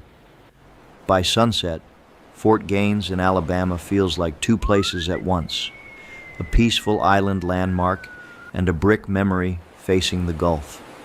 The waves keep arriving, one after another, as if repeating the same warning. The fort no longer waits for enemy ships, but its bastions still look outward, holding their old silence over Mobile Bay. Even the calm water seems to remember the day the battle smoke rolled across it. Number 18. Lake Wilmore Park, Abandoned Dam Trail. In Auburn, Lake Wilmore Park hides one of those places locals whisper about before visitors ever find it. Behind an elementary school and without big official trail signs, a wooded path drops into a small green world. The walk does not begin like a famous historic site. It begins like a secret left at the edge of town. The trail leads to a forgotten concrete dam, and old waterworks structure from the mid-20th century. It was once practical, built to hold and move water for a growing community. No one designed it to become mysterious. Yet time changed it. Moss covered the concrete, Vines climbed over edges, and the sound of moving water softened the hard lines. That is the strange beauty of Lake Wilmore's abandoned dam. It is not ancient like a fort or dramatic like a battlefield, but it shows how quickly ordinary work can turn into local legend. Children pass nearby during the school day, while just beyond the trees, the old dam sits quiet, green, and half hidden, like a page torn from Auburn's past. When light filters through the leaves, the place feels calm and a little unreal. Water slips over old concrete, insects hum, and the town seems far away even though it is close. The trail ends with a simple thought that stays with you. Some forbidden places are not locked away. They are just forgotten long enough for nature to claim them, until even a small dam begins to feel like a ruin.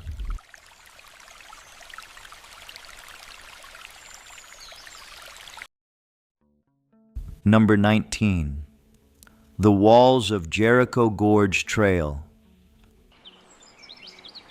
The Walls of Jericho Gorge Trail near Estill Fork is one of Alabama's most demanding hikes. The route drops about 1,000 feet toward the Tennessee border, pulling hikers down into a limestone world of steep slopes, cold water, and echoing rock. It is beautiful, but it does not pretend to be easy. The area is often linked to pioneer Davy Crockett, who explored this wild country long before it became a famous trail destination. Down in the gorge, the land feels older than any name attached to it. Water cuts through stone, cliffs rise like walls, and the final amphitheater appears almost hidden, as if the mountain only reveals it to those willing to work for it. What makes the trail feel forbidden is its power. The descent can feel exciting, but every step downward must be climbed again. The gorge is remote, rugged, and full of slippery rock. It reminds hikers that nature is not only scenery, it is force, distance, weather, and the sharp lesson that beauty can test you before it lets you leave. Many turn quiet on the climb out. At the bottom, the limestone walls hold sound in a strange way. Water echoes, voices shrink, and the sky seems far above. The walls of Jericho do not need ruins to feel historic. The trail itself feels like a passage into an older Alabama. Number 20. Cathedral Caverns, Restricted, Bat Cave Trails. Cathedral Caverns near Kennemer Cove is famous for its enormous entrance and its paved tour trail, where visitors can see a spectacular underground world without crawling through darkness. But beyond the public route are deeper, unpaved passages that remain closed. One of the most important is often described as the restricted Bat Cave Corridor. Those closed areas are not forbidden for drama. They are protected because caves are delicate, and bats need dark, quiet spaces to survive winter. When hibernating bats are disturbed, they can waste precious energy and may not live through the season. That makes silence inside the cave more than a mood. It becomes part of conservation. For visitors, the idea of a passage just beyond reach adds mystery to cathedral caverns. Lights guide the safe trail. Voices echo idea of a passage just beyond reach adds mystery to cathedral caverns. Lights guide the safe trail under huge stone ceilings, and the known path feels grand enough. Yet somewhere past the public edge, darkness continues without footsteps, camera flashes, or tour groups. The cave keeps a private room for creatures that depend on being left alone. Cathedral caverns in Alabama shows its wonders openly, then reminds everyone that some wonders must remain untouched. Past the last allowed path, the darkness belongs to the bats, the stone, and the slow breath of the earth.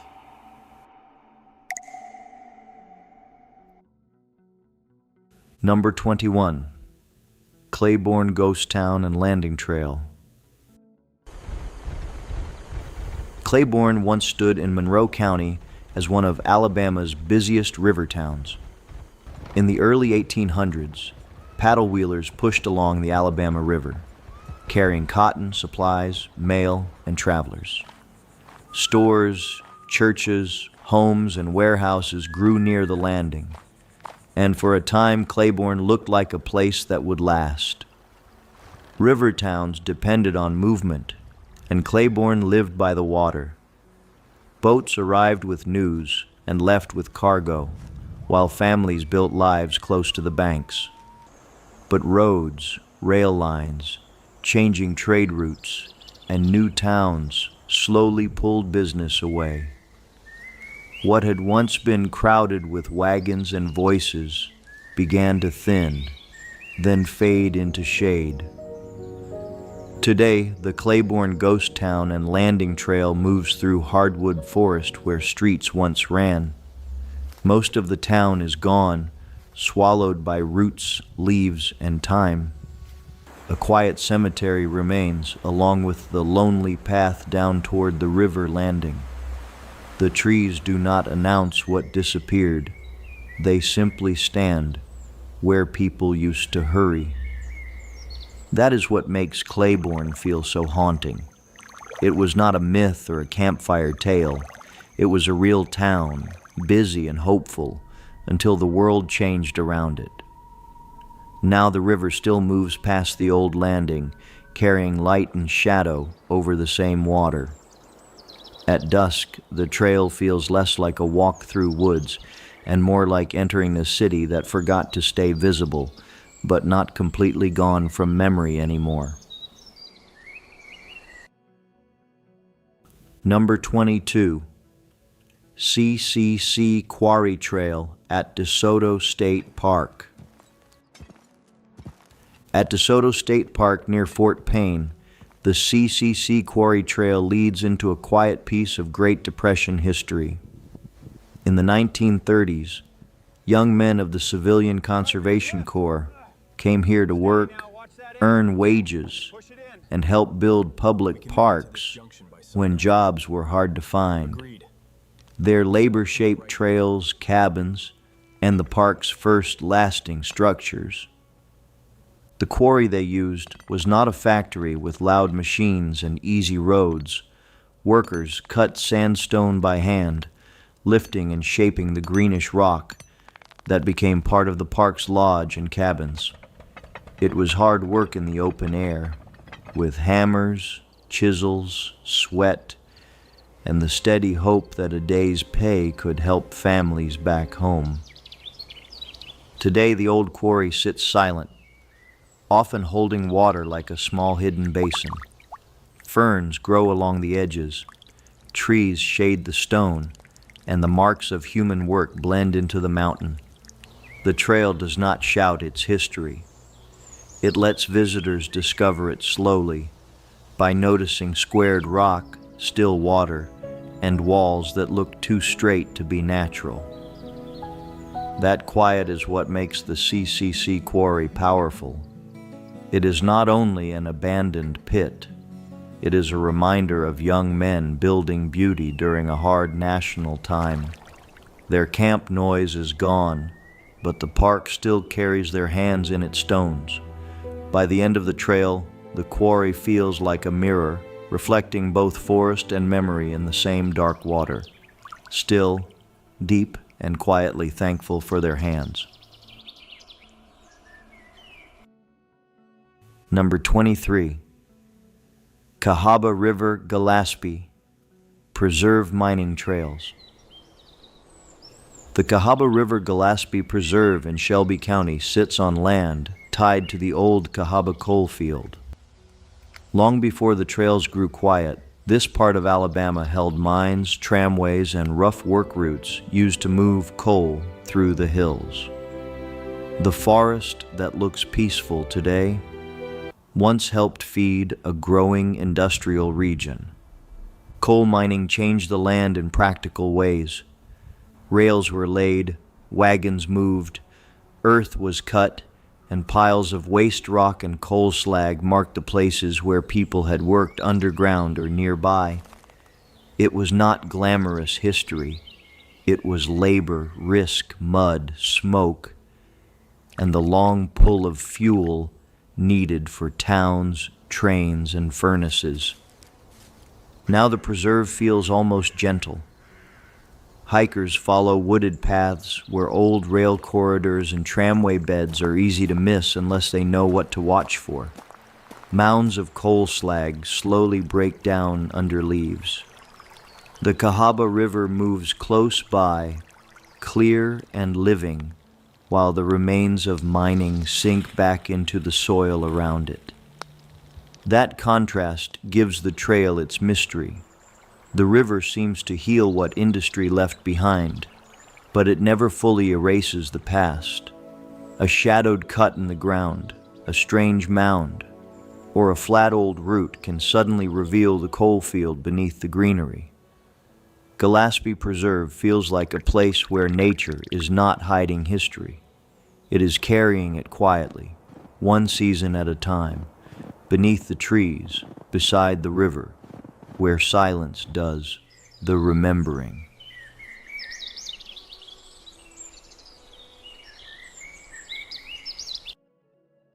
Number 24.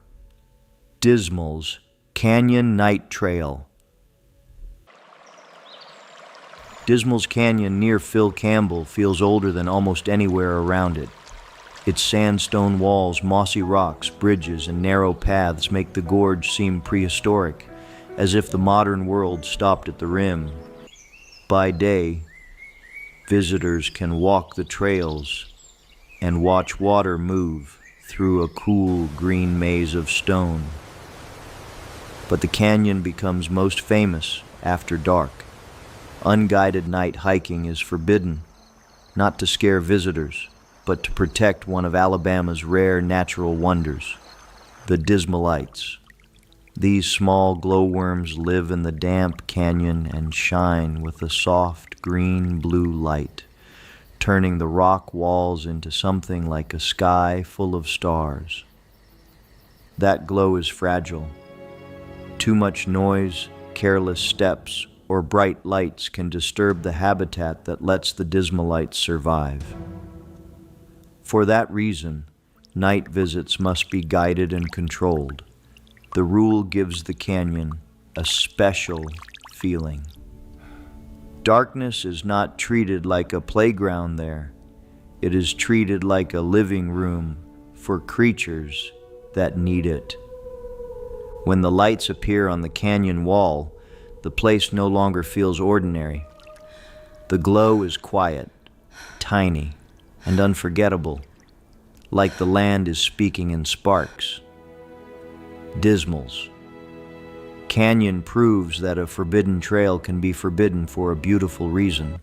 Some wonders are not meant to be rushed or crowded.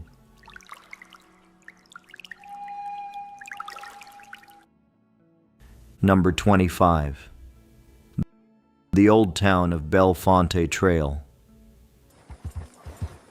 Bellefonte, in Jackson County, was once a proud county seat in the 1800s. People came there for court days, business, news, and community life. A courthouse stood at the center of town, and for a while, Bellefonte seemed secure, the kind of place built around law, trade, and the belief that tomorrow would look much like today. Then the Civil War and changing times damaged that future. County business moved elsewhere. People left, and the town began to empty. Buildings that once mattered lost their purpose. A settlement that had been important on paper became quiet in real life, and the forest started doing what forests do best, covering human plans with leaves. Today, the old town of Bellefonte Trail leads through woods to a single standing brick chimney from the old courthouse. That lonely chimney is almost all that remains above ground. It rises without walls, doors, benches, or voices around it. In a strange way, its emptiness makes the vanished town easier to imagine. Bellefonte feels haunting because one chimney has to carry the weight of an entire lost community. It is a marker, a warning, and a memory all at once.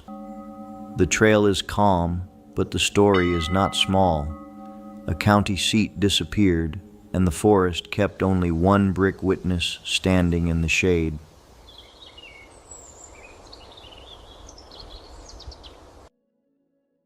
Number 26. Lake Guntersville State Park Cemetery Trails. Lake Guntersville looks peaceful from the ridges, but the water covers an older valley story.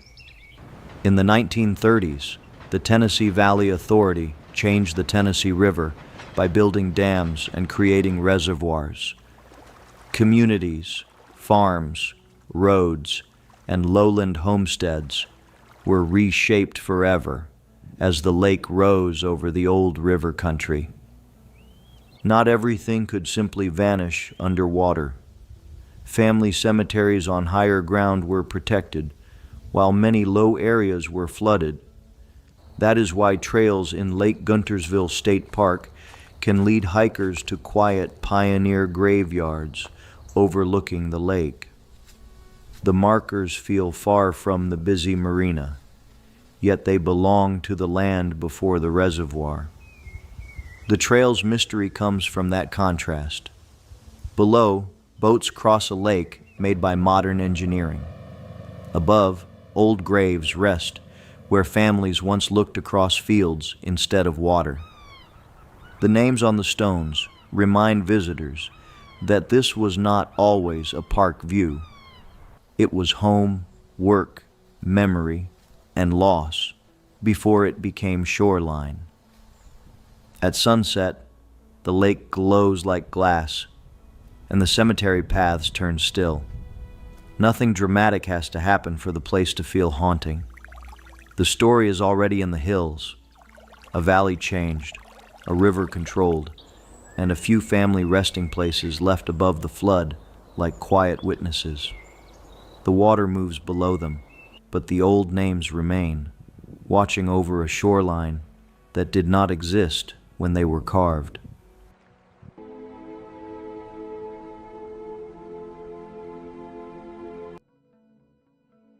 Number 27. Civil War Powder Magazine Trail. In Selma, the Alabama River carries one of the city's most serious Civil War memories. During the war, Selma became an important manufacturing center, known for ironworks, foundries, and military supplies. A powder magazine was built to store gunpowder safely because one spark near that material could turn a quiet riverbank into disaster. The trail to the old magazine is calm now, shaded by trees and vines, but in the 1860s, this place belonged to preparation and danger. Gunpowder had to be protected from fire, weather, and enemy hands. Thick brick walls and arched construction helped guard what was stored inside, while the river connected Selma to wider military routes. Today the ruins sit silent along the bank. Brick arches show through climbing plants, and roots press against the old masonry. There are no wagons, guards, or warning calls now, just birds, leaves, and the strange feeling that the woods have wrapped themselves around something once feared by everyone who understood its power. That is why the Powder Magazine Trail feels heavy. It is not a battlefield full of noise. It is the remains of a place built to hold danger in silence. Selma has many layers of history, and this small ruin is one of the quieter ones. Stand near those bricks, and the past feels carefully stored there still, waiting under vines by the river, as if the old walls remember every nervous hand that passed them.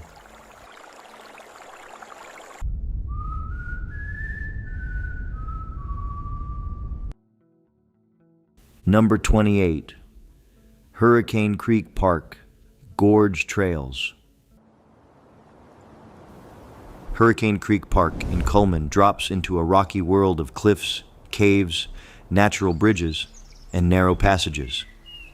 The gorge feels sudden, as if the ground opened and kept a secret below the trees. Trails wind through sandstone walls and steep descents, giving visitors the feeling of entering a lost piece of Alabama.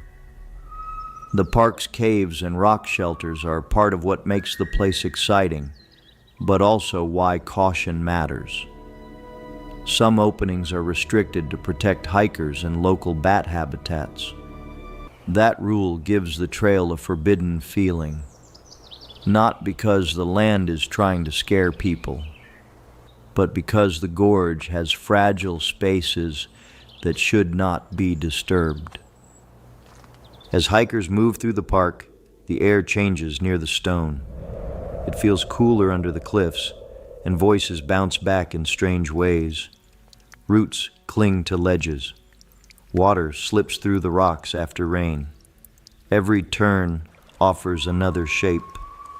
An arch, a shadowed hollow, or a passage that seems to lead deeper than it should.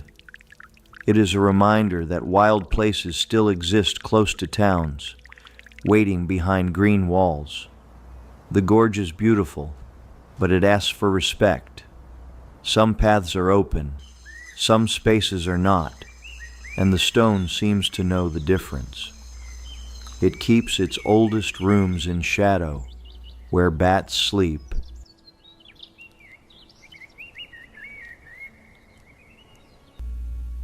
Number 29, Mobile Tensaw Delta, Ghost Fleet, Overlook Trail. From Spanish Fort, trails near the Mobile Tensaw Delta look out over one of Alabama's richest wetland worlds. Today, the area is home to winding water, birds, alligators, and quiet marsh views. But after World War II, these waters held a very different sight. Rows of decommissioned military and merchant ships, later remembered as a ghost fleet. Those ships had survived a global war, then came to rest in the Tensaw River system while the country decided what to do with them. Some had carried supplies, troops, or cargo across dangerous seas. Now they sat silent in southern water, no longer part of battle, their decks empty and their steel hulls aging under sun and rain. By the 1960s, the fleet was removed or scrapped, and the Delta slowly returned to its older rhythm. The Overlook trails do not show rows of ships anymore. Instead, visitors see cypress, marsh grass, open water, and wildlife. Yet the name Ghost Fleet still changes the view, because it asks the mind to place vanished ships back on the river. That is what makes this trail quietly powerful. It is not only a nature walk, it is a window onto a place where war machines once waited in silence before disappearing again. The Delta covered the scene with life, but the memory stays. When mist hangs low over the water, it is easy to imagine gray ships resting there, still and ghost-like, just beyond the trees, waiting without crews. Number 30, Shelby Iron Works Park, Heritage Trails. Shelby Iron Works Park in Shelby holds the remains of one of Alabama's major industrial sites. The ironworks began operating in 1846 and continued until 1923, serving different generations of workers, owners, and changing markets. Its furnaces and machinery helped supply iron for railroads, industry, and military needs. For decades, the place would have been loud with heat and labor. Ore, charcoal, limestone, water, and human effort all came together to make iron. Workers moved around furnaces and boilers while smoke rose above the trees. The site was not built for beauty, it was built for production, and its size showed how important iron was to Alabama's growth. Now, walking paths past the giant brick and concrete foundations that remain in the woods. The old furnaces and boiler ruins look almost like ancient monuments, though they belong to a much newer American age of industry. Grass grows where workers once hurried. Trees shade the same ground that once shook with heat. The heritage trails feel haunting because they show how powerful places can become still. Shelby Iron Works ran for nearly 80 years, then left behind stone, brick, and questions. Who stood here on the hottest days? What did they hear at night after the fires dropped low? The forest has softened the ruins, but it has not erased them. They still stand like Alabama's iron memory, heavy, quiet, and impossible to ignore. If you enjoy this video, please click the like button. And don't forget to subscribe to the channel. See you in the next one.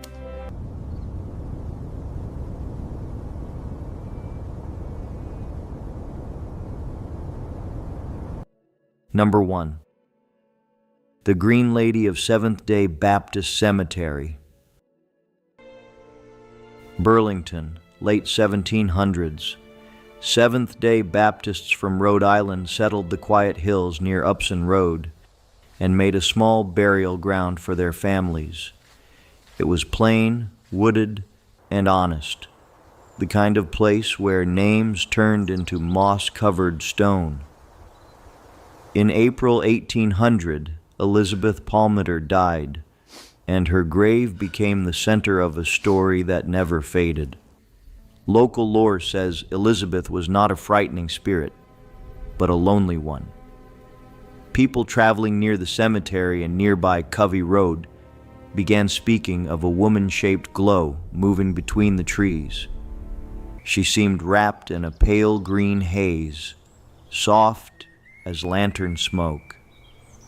Some saw her only for a second, standing near the old stones before the night swallowed her again. Over time, the cemetery became known by another name, Green Lady Cemetery. The facts stayed simple: an early Baptist burial ground, a New England family, a woman who died more than 2 centuries ago. But the legend grew because witnesses kept describing the same strange color, the same gentle shape, and the same feeling that someone was still walking home. She is not remembered as a monster, but as a quiet figure tied to a real grave and a real community. When fog gathers low on Upson Road, the trees seem to close around the cemetery. And for a moment, the green light feels less like a ghost story and more like a memory refusing to leave. Number 2. The Black Dog of the Hanging Hills. Meriden, 1891.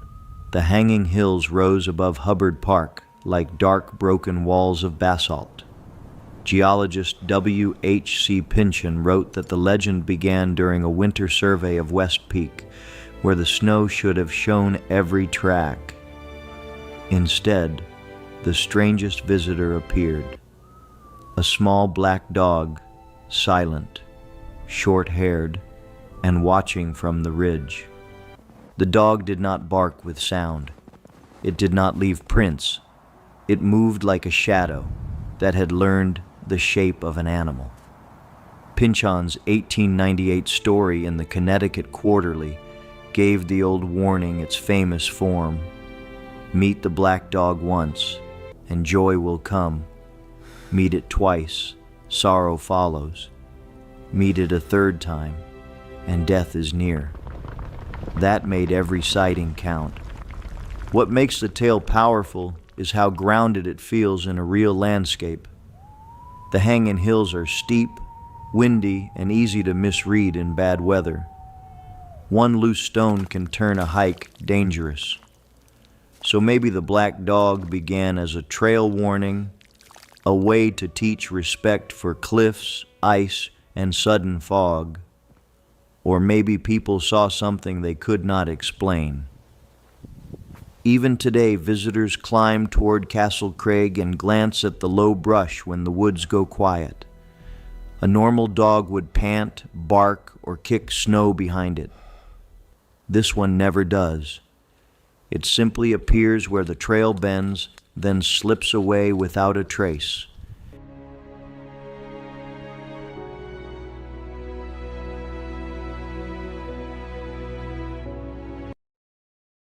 Number 3. Theodore Judson's Mermaid. Stratford Point, July 4th, 1915. Theodore "Thede" Judson had kept the lighthouse for decades, watching Long Island Sound change from silver mornings to storm-black nights. He knew the rocks, tides, and gulls better than most men knew their own streets. That afternoon, he claimed he saw something no keeper was supposed to see: mermaids in the waves.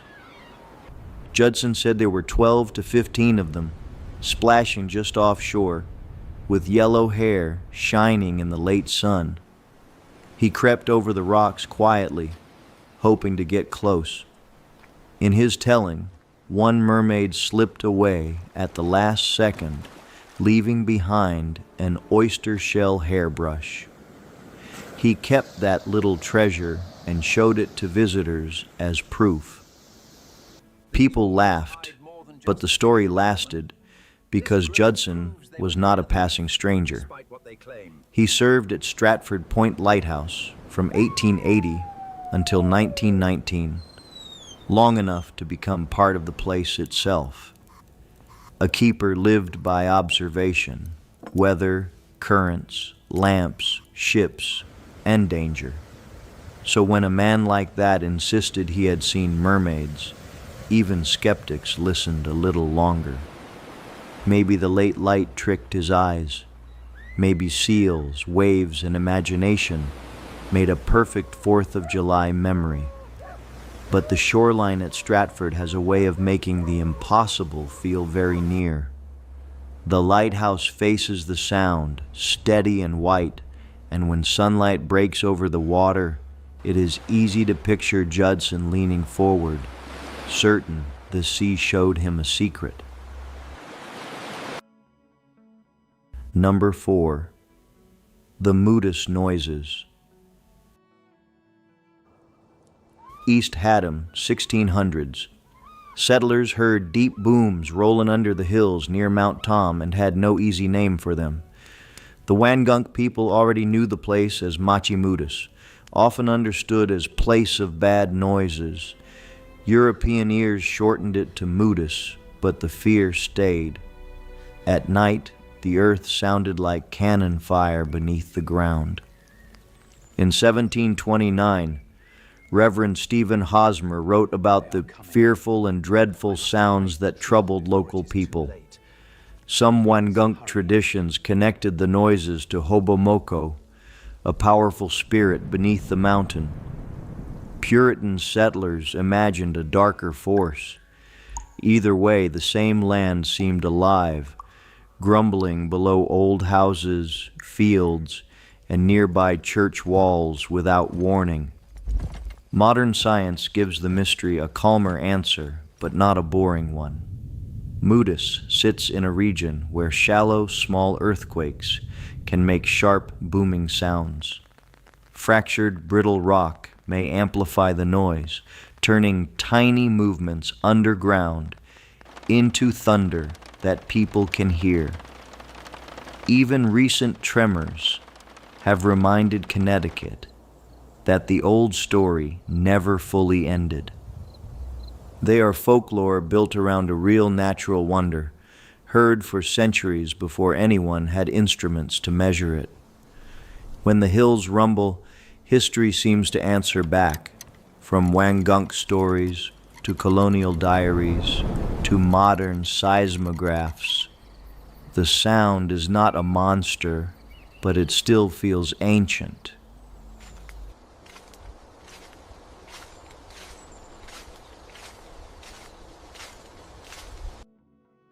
Number 5. The Jewett City Vampires. Jewett City, 1840s. The Ray family of Griswold faced an enemy no one in town could see.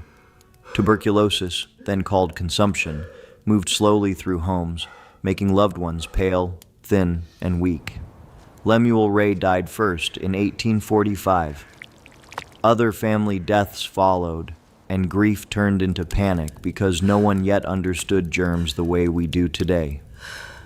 By the early 1850s, neighbors feared that the dead were somehow taking strength from the living. This was not a movie vampire with a cape.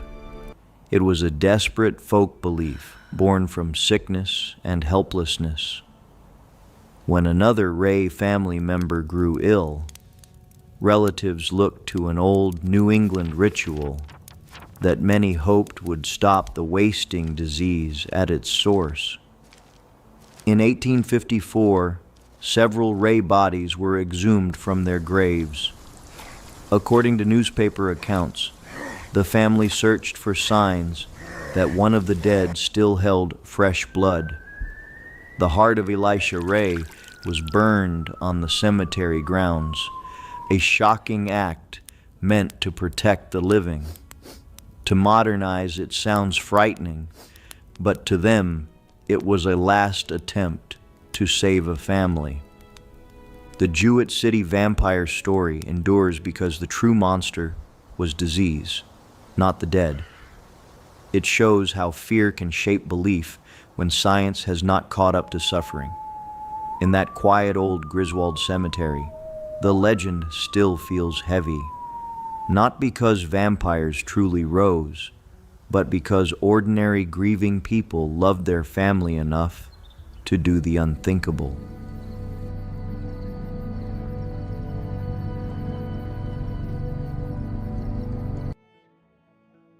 Number 6. The Lost Village of Barahack. Pomfret around 1790. Deep in the ragged hills, Obadiah Higginbotham and Jonathan Randall helped build a tiny settlement called Barahack. It was not a city, not even much of a village, but it worked. Families cleared land, raised homes, used a water wheel, and made spinning wheels for nearby farms.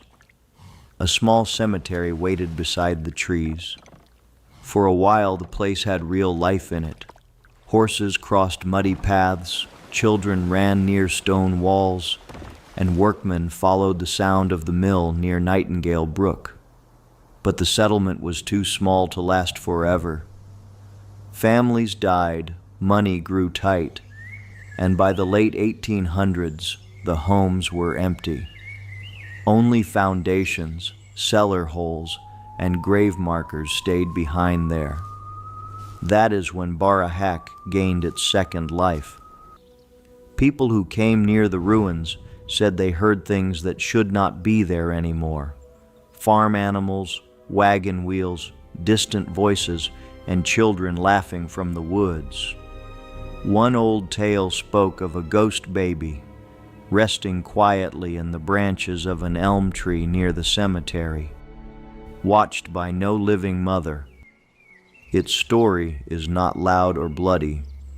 It is the sound of a little community fading until the forest took it back. When wind moves over the stones, it is easy to imagine a door closing, a wheel turning, and a child's laugh carrying through Pomfret one last time, low in the leaves, still nearby.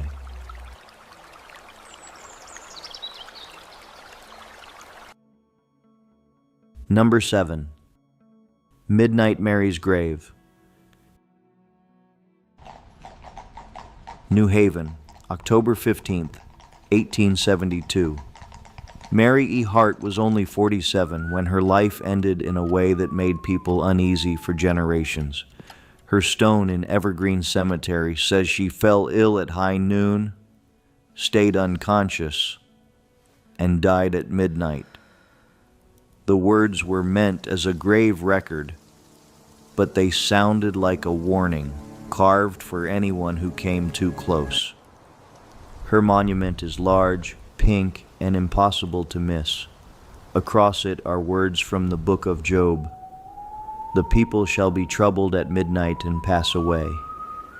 Those lines gave Mary a new name, Midnight Mary. Soon the facts of her sudden death became tangled with a darker story that whispered she had not truly been gone when the coffin closed. In the legend, Mary was buried too quickly, while trapped in a death-like sleep. Some versions say a relative dreamed Mary was calling from underground. Others say the grave was opened, and signs of panic were found inside. There is no proof that this happened, but the tale spread because the inscription itself already felt like the start of a mystery. People said no one should visit after midnight, mock the stone, or test the curse. Maybe it began with fear of being buried alive, a worry many people had in the 1800s. But when Evergreen Cemetery grows quiet, Mary's words still feel awake, waiting for the hour they named, and listening from beneath her stone. Number 8. The Three Curses of Charles Island. Milford, 1639. Charles Island sat just offshore, close enough to reach at low tide by a narrow sandbar, but far enough to feel separate from ordinary life. It was small, only about 14 acres, yet local stories gave it a heavy shadow. The first curse was said to come from a Pawgasset leader after the island passed into colonial hands. The second curse carried a famous name. In 1699, Captain William Kidd sailed through the region near the end of his dangerous career. He is known to have buried treasure on Gardiner's Island in New York, and Milford lore claims he hid part of it on Charles Island too. The story says he cursed the ground so no one could safely take what he left behind. Then came the third curse, the strangest of all. In 1721, a Connecticut sailor was said to have returned with stolen Aztec treasure after disaster had followed his crew. Frightened by the deaths around him, he supposedly buried the treasure on Charles Island, passing the curse to the land. No treasure has ever been proven, but seekers kept digging in hope. Today, Charles Island is part of Silver Sands State Park and is known for birds, tides, and dangerous timing. The sandbar vanishes when the water rises, cutting people off from shore. That real danger gives the old curses a sharp edge. Number 9. The Cursed Village of Dudleytown. Cornwall, 1740s. In the hard hills of Litchfield County, families built farms in a place later called Dudleytown. It was never a true town with busy streets, but a scattered settlement in what became known as Dark Entry. The soil was thin, the land was rocky, and the surrounding forest made the road feel shaded even when the sun was out. The practical story is simple enough. Farming was difficult, the iron industry changed, and families moved away when better land opened in other places. By the early 1900s, the old homes were gone or crumbling. In 1924, the area became part of a private forest association meant to protect trees, wildlife, and a quiet piece of Cornwall's past. But folklore gave Dudleytown a darker name. In the 20th century, stories spread about a curse following the Dudley family from England to Connecticut. Every empty cellar hole became a clue. Every death, illness, or odd behavior was folded into the legend. Local historians warn that many of these claims are exaggerated or wrong, but the story grew anyway. That is what makes Dudleytown so powerful. History and rumor stand side by side, and people often choose the scarier path. The land is private now, closed because trespassers damaged it while chasing ghosts. Still, the legend remains in the trees. A ruined village can be explained by soil, work, and time. Yet in Cornwall, the name Dudleytown still sounds cursed at night.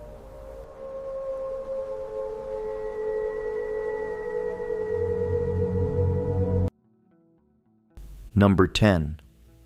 The Melonheads of Sawmill City Road. Shelton and Trumbull, late 1960s. Teenagers began trading stories about lonely wooded roads in southwestern Connecticut. Sawmill City Road became one of the names whispered after dark. The legend was simple enough to remember and strange enough to spread. Somewhere in the trees lived small people with huge round heads, watching cars pass. Different towns told different versions. Some placed the creatures near Shelton, others near Trumbull, Monroe, or roads nicknamed Dracula Drive. One tale blamed a burned asylum. Another spoke of hidden families who stayed too long in the woods. None of the stories had solid proof, but each one gave young drivers a reason to slow down and stare into the brush. The Melonheads were not part of old colonial history like many Connecticut legends. They were suburban folklore, born from back roads, sleepovers, and dares. Older kids used the tale to scare younger ones, and every odd sound became evidence. A branch snap, a face-shaped shadow, or a stone hitting gravel near a car. Fear did the rest after dark. It belongs to the moment when headlights end and the forest begins. Maybe the Melonheads were only a warning about private roads, dark woods, and teenage imagination. But on Sawmill City Road, when the trees crowd close and the rear view mirror turns black, even a harmless story can feel like it is walking behind you still.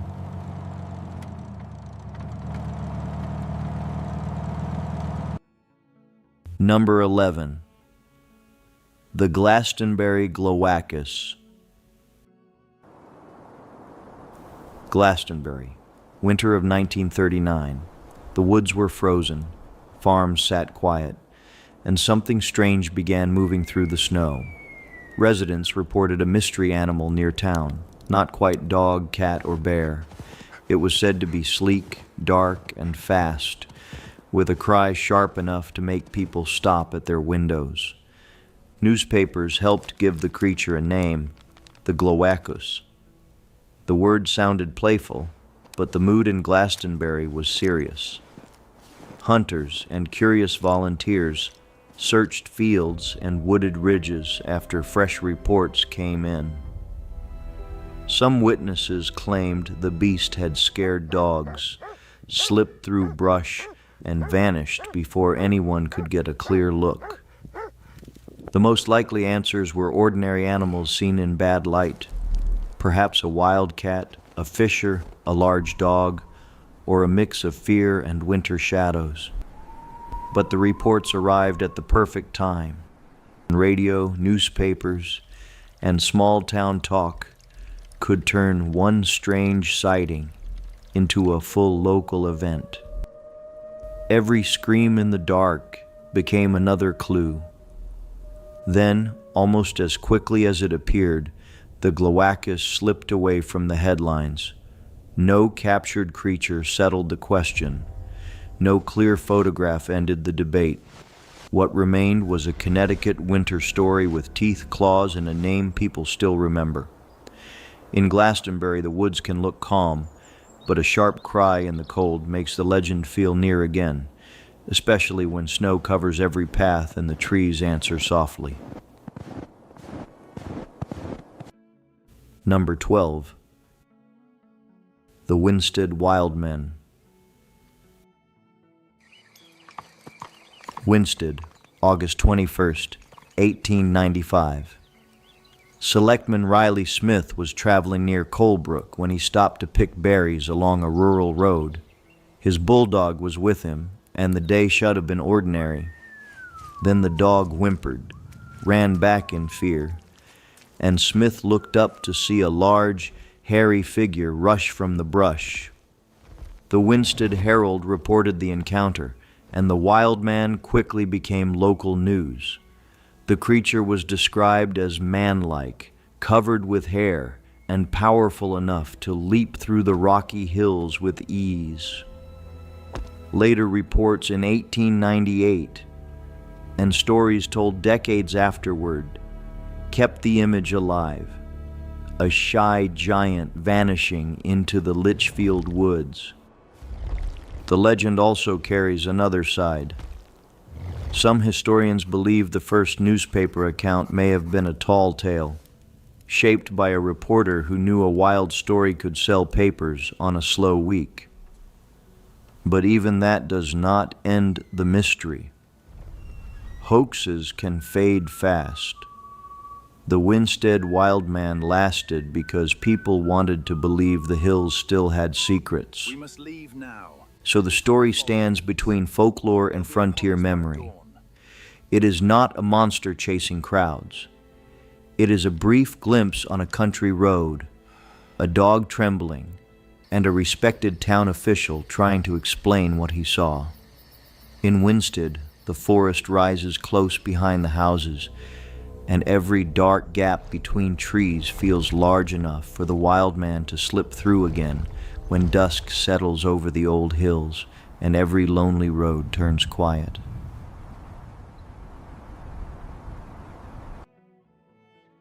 Number 13. Ernie of New London Ledge Light. New London Harbor, 1909. A square red brick lighthouse rose from the ledge where the Thames River meets Long Island Sound. New London Ledge Light looked more like a lonely mansion than a tower. Its French Second Empire style gave it a strange elegance, but the keepers knew its real purpose was work, weather, and warning. For decades, men lived inside that offshore station, cut off by fog, waves, and winter ice. After the Coast Guard years, stories grew about a spirit named Ernie, usually described as a former keeper from the 1930s. The legend says he stayed behind with the lighthouse, not as a terror, but as a restless prankster who still wanted company. Crews and visitors told of odd little events, doors opening by themselves, blankets moved on empty bunks, radios or televisions turning on, and the foghorn seeming to answer the night. In 1987, the light was automated, ending the need for full-time keepers. But the stories made it feel as if one keeper refused to leave his post. That is why Ernie became one of Connecticut's friendliest ghosts. The harbor can be busy with boats, yet the lighthouse still stands apart, surrounded by black water and gull cries.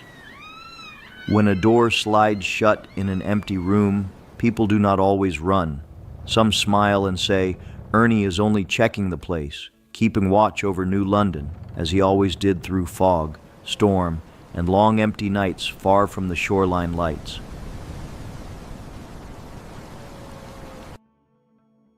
Number 14. The Phantom Ship of New Haven. New Haven, winter of 1646 to 1647, the young colony was struggling to trade directly with England. Merchants fitted out a ship under Captain George Lamberton and loaded it with wheat, peas, hides, and hopes for the settlement's future. Ice was so thick that men had to cut a channel before the vessel could leave the harbor. The ship sailed into the Atlantic and never returned. Months passed with no word, no wreckage, and no survivor to explain the loss. For a small Puritan colony, the disappearance was not only personal, it struck the town's money, plans, and faith. Families prayed for an answer, even if the answer could only come from heaven. Then, in June 1648, after a heavy thunderstorm, people in New Haven said they saw a ship in the sky. It sailed above the harbor with full masts, looking like Lamberton's lost vessel.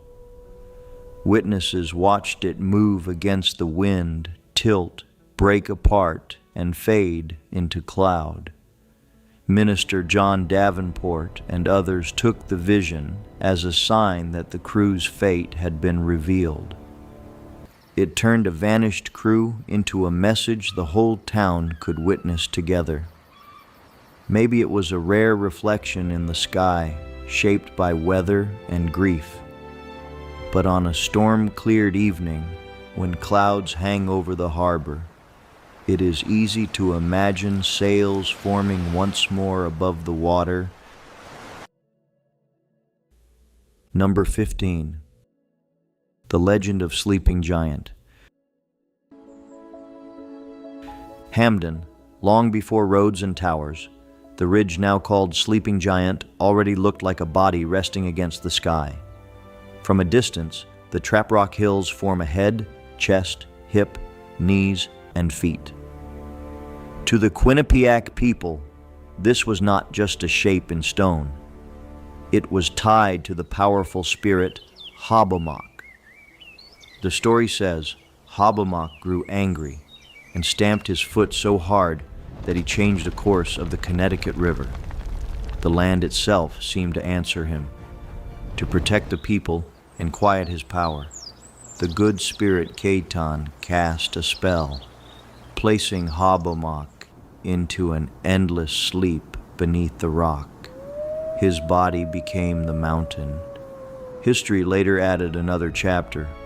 Quarrying scarred part of the giant's head, and in 1924, local people helped protect the land as Sleeping Giant State Park. Trails, forest, and cliffs replaced the sound of blasting. Hikers now climb the old ridge for views, but the legend gives the landscape a deeper meaning than any lookout can show. That is why Sleeping Giant feels different from an ordinary mountain. It is geology, parkland, and story at once. The ridge may be ancient basalt, but from below, it still looks like a sleeping being who might wake if the valley forgets respect. At sunset, the giant's dark outline stretches across Hamden, peaceful for now, yet never completely silent as the evening wind moves over tall trees, trails, and quiet sleeping stone beneath him.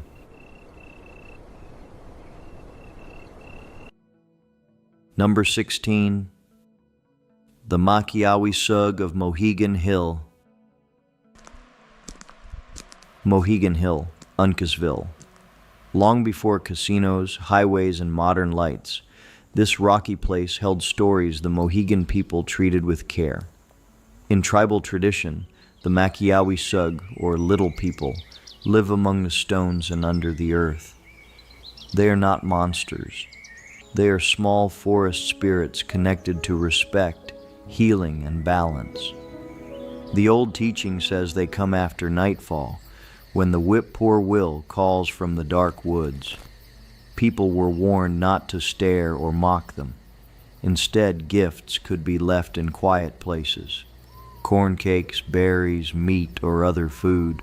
Some traditions say they wear delicate moccasin flowers for shoes and gather their offerings when humans are gone. Their power is gentle, but not weak.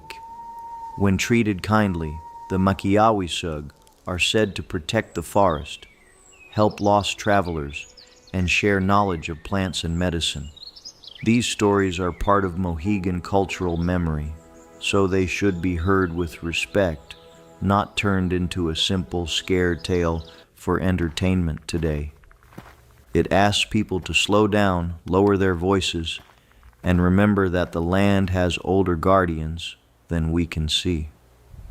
When birds call after sunset and the rocks turn blue in the last light, the Makiawisug feel close, not as something chasing you, but as patient, hidden watchers beneath the hill, waiting for anyone who listens closely under old dark trees.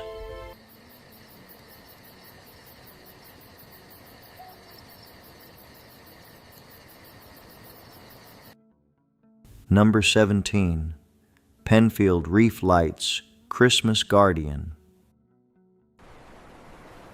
Fairfield, 1874. Penfield Reef Light rose from one of the most dangerous stretches of western Long Island Sound. The reef could tear at a boat before a sailor saw it clearly, so the lighthouse stood offshore as a warning. Its stone base, keeper's house, and small tower became a lonely home surrounded by water, wind, and hard duty. On December 22, 1916, Keeper Frederick A. Jordan tried to row to shore for Christmas. The sea was rough, and he was carrying gifts for his family. His dory capsized near the lighthouse. Assistant Keeper Rudolph Eaton could see the danger but could not launch a rescue boat against the wind, tide, and waves. Jordan disappeared into the cold water. Soon after, the haunting story began. Eaton reportedly saw a gray, glowing figure come down the lighthouse stairs and vanish. Then he found the logbook open to the page that recorded Jordan's death. Later, mariners added another layer, saying a ghostly keeper appeared during storms, warning boats away from the reef before disaster struck. The real history is already heartbreaking. A keeper lost just before Christmas, doing his best to reach home. When storms roll across Fairfield and the light shines over black waters, it is easy to imagine Jordan still at his post, guiding sailors away from the rocks before the next boat comes too near in choppy seas.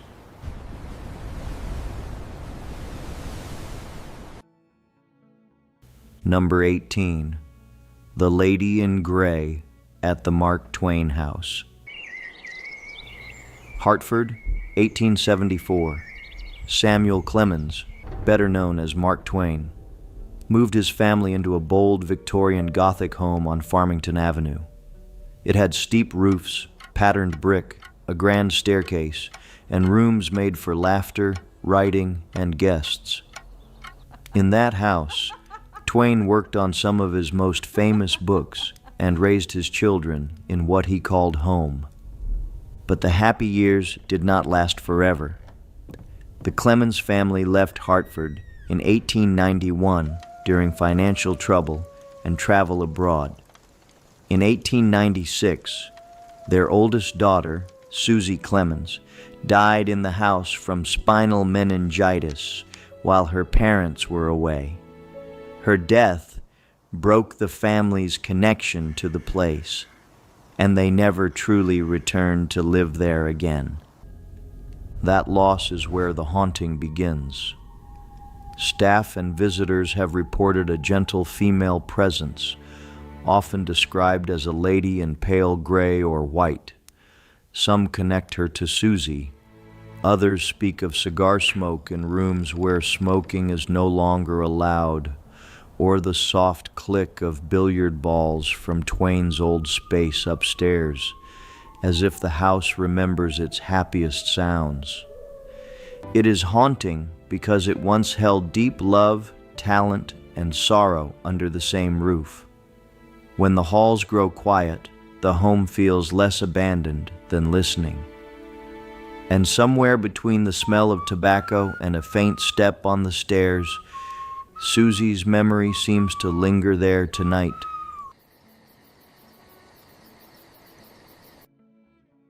Number 19. Andy of the Sterling Opera House. Derby, 1889. The Sterling Opera House opened across from the Green as more than a theater. Its lower floors served city needs, while the upper hall gave Derby a grand stage for music, speeches, magic, and civic pride. Over the years, famous names passed through, including Harry Houdini, John Philip Sousa, Lionel Barrymore, and Amelia Earhart. The public entertainment era ended in 1945, but the building did not lose its presence. Its old seats, balconies, and stage remained like a memory waiting in the dark. By 1968, the Sterling Opera House had earned a place on the National Register of Historic Places, recognized as one of Connecticut's important historic buildings. Then came the stories of Andy. Visitors, tour guides, and investigators began speaking of a playful child spirit inside the locked theater.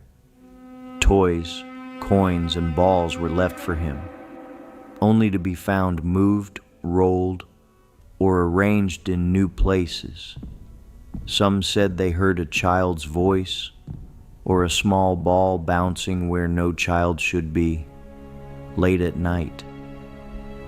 That is what makes Andy different from many theater ghosts. He does not seem angry. He feels like the last young audience member in a building built for wonder.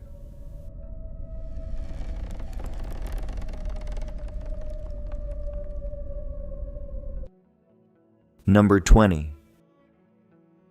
Stepney Cemetery's Lady in White. Monroe, 1794. Stepney Cemetery was established near Stepney Green, where early families of the area buried their dead under simple New England stones. The village around it grew from old farm roads, church life, and later travel routes through Fairfield County. The cemetery stayed small and quiet, but its reputation grew much larger. The most famous story is the Lady in White. She is often linked to nearby Union Cemetery in Easton, yet sightings have also been reported around Stepney. Witnesses describe a pale woman in a white gown or veil, sometimes near the stones, sometimes beside roads like Route 59, walking calmly before fading into mist or darkness. Stepney became even more famous because Ed and Lorraine Warren, Connecticut's best-known paranormal investigators, are buried there. Their connection added another layer to the cemetery's name, but the White Lady legend came from older local fears too. Lonely roads, moonlit grave markers, and the feeling that someone was crossing between two old burial grounds. The Lady in White is not a loud ghost. She is a passing figure, seen for a moment and then gone. Maybe she is a road story carried from Easton to Monroe, or maybe she is grief given a human shape. But when fog lies low over Stepney Cemetery and the stones turn silver, the legend feels close enough to make drivers slow down. Number 21. The Phantom Regiment of Guntown Cemetery. Naugatuck, 1790. Guntown Cemetery was laid out on a wooded hill when Connecticut was still young after the Revolution. The old burying ground holds members of early local families, including the Guns, whose names stayed with the road and cemetery. The history already has tension. During the Revolutionary War years, the region held patriots, loyalists, and hard feelings that did not disappear when the fighting ended. Local history remembers the gun name in stories tied to that dangerous time. So when people later spoke of marching sounds in the cemetery, the tale found soil ready for roots. The legend says a phantom regiment sometimes passes near the graves. Visitors have reported faint fife and drum music drifting from the trees, as if soldiers are moving just beyond sight. Others speak of children laughing in the fields, or a black dog quietly pacing the edge of the cemetery, calm and watchful instead of cruel. Guntown's mystery is not one single ghost, but a whole atmosphere. Old names, war memories, mossy stones, and sounds that seem to arrive from another century. Maybe wind carries noise strangely through the hills. Maybe imagination fills the dark. But when the woods go still, a far-off drumbeat feels possible.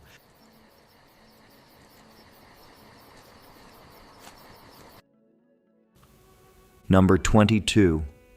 Hearthstone Castle's Phantom Melodies. Danbury, 1895.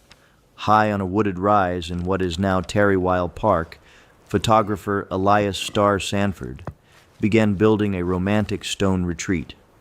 It was first called Sanford Castle, designed by architect Ernest G. W. Dietrich, with rugged walls, towers, on-site stone, and fireplaces meant to feel older than the young country around it. The castle was completed near the end of the 1890s and changed hands more than once. Later owners gave it the name Hearthstone, and for decades it stood as a private hilltop home above Danbury. By the late 1900s, after the wider Terrywile estate became public lands, the castle was empty, roofless, and wrapped in vines. It entered the National Register in 1987 after many years. That ruin helped create the legend. Hikers began telling of pale lights flickering where windows should be dark. Some claimed they heard soft piano notes, low voices, and the murmur of a polite party drifting from broken rooms. The haunting did not feel angry. It felt like an elegant summer evening repeating itself after everyone had gone. It was built for beauty, then left for weather, memory, and ivy.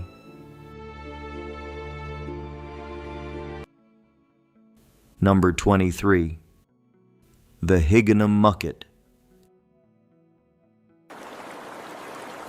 Higganum, in the town of Haddam, the local mucket began, as the kind of creature children heard about near brooks, marshes, and dark water. It was often described as a strange fish-like animal from Candlewood Hill Brook, with horns, sharp teeth, and a shape that seemed half comic and half frightening.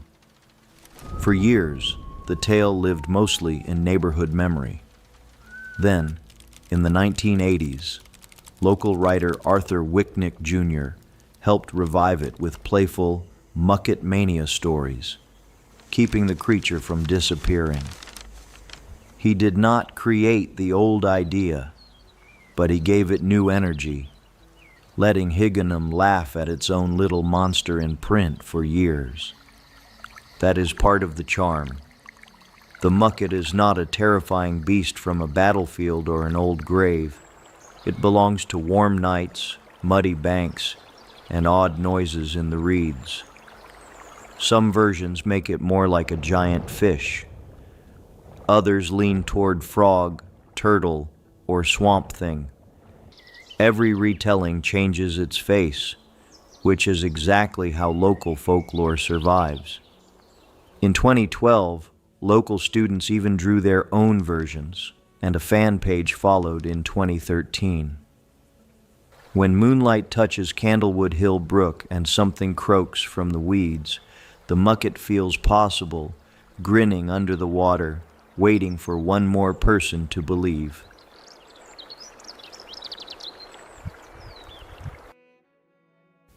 Number 24. The Blockheads of Old Saybrook. Old Saybrook, December 16th, 1957. The story begins not with colonial sailors, but with a quiet night at the home of retired teacher Mary M. Starr. Around 2 or 3 in the morning, a bright light reportedly woke her. When she looked outside, she saw something hovering near her clothesline, low enough to make the yard feel unreal. At first, she thought it might be a plane in trouble. Then the object stayed in place, glowing brighter. Through what seemed like a window, she claimed she saw small figures inside. Their bodies looked plain and rubbery, but their heads were the unforgettable part. Clear, cube-like shapes with a reddish glow deep in the center. That detail gave the creatures their name, the Blockheads of Old Saybrook. Unlike many ghost stories, this legend belongs to the UFO age, when Americans were looking at the sky with fear and wonder after Sputnik, Cold War headlines, and flying saucer reports. Whether the sighting was a dream, a light trick, or something stranger, the image stuck. A glowing craft over laundry lines is almost too strange to forget. Old Saybrook is better known for salt air, old houses, and river history. But one winter night gave it visitors from a stranger story, floating silently above an ordinary backyard before fading into the cold December night.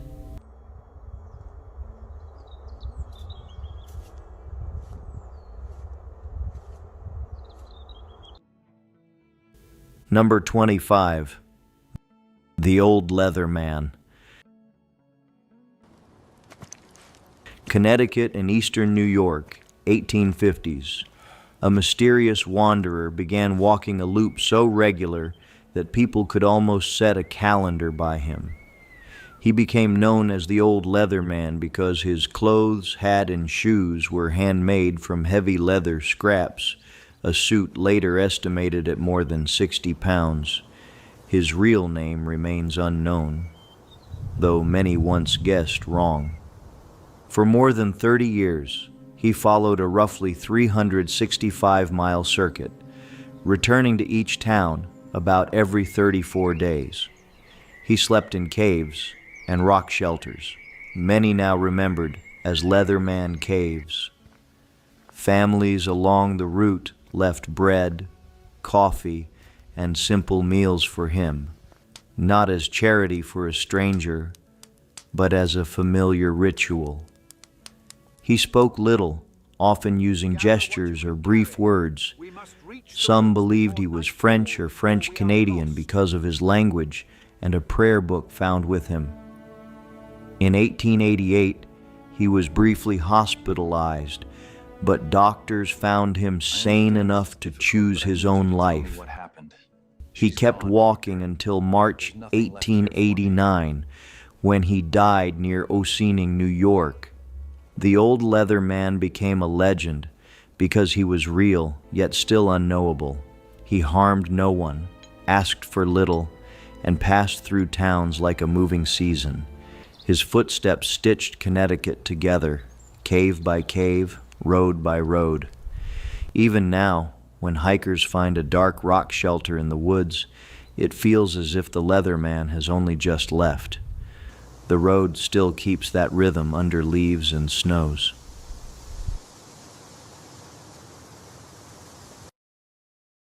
Number 26. The Legend of the Charter Oak. Hartford, October 31st, 1687. Sir Edmund Andros came to Connecticut with royal power behind him. King James II wanted the colony folded into the Dominion of New England, and that meant taking away the charter granted in 1662. Governor Robert Treat and local leaders met him in a tense room, knowing one paper held their rights. The room felt ready to break. The debate dragged on as candles burned low. Andros demanded the charter, but Connecticut's men refused to give up easily. Then, according to the famous legend, the candles suddenly went out. In the confusion, Captain Joseph Wadsworth carried the charter away and hid it inside the hollow of a great white oak on the Willys estate. The room stayed breathless. When light returned, the charter was gone. The oak became more than a tree. It became a symbol of local self-rule and quiet resistance. The story was repeated for generations, even after political winds changed and the old document was safe again. People saw in that hollow trunk a brave trick played against a king's command. That image mattered. The charter oak finally fell in a storm in 1856, but Connecticut did not let it vanish. Pieces of its wood were turned into chairs, canes, frames, and keepsakes. Its image still stands for a colony that protected its voice in the dark. And in Hartford, the legend still feels like a candle blown out at just the right moment.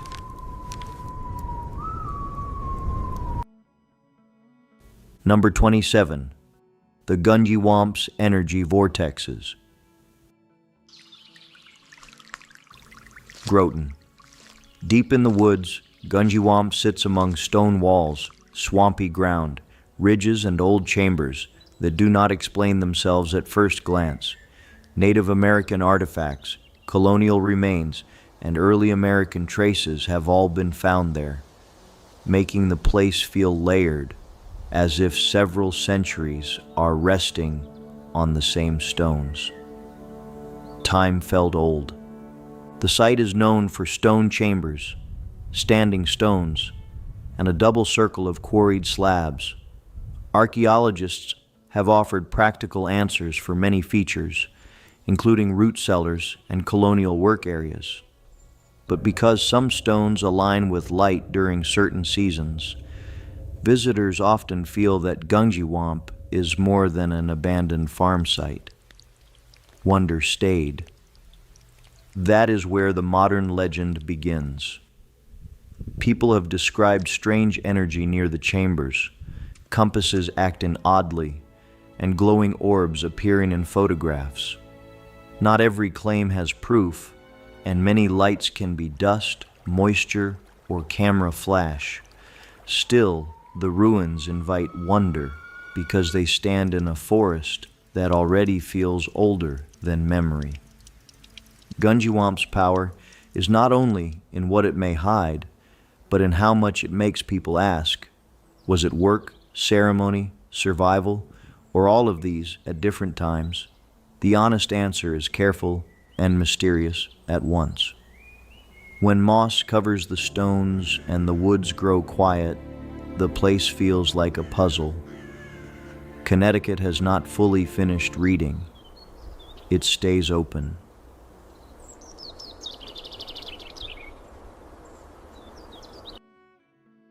Number 28, the spirits of Old Newgate Prison.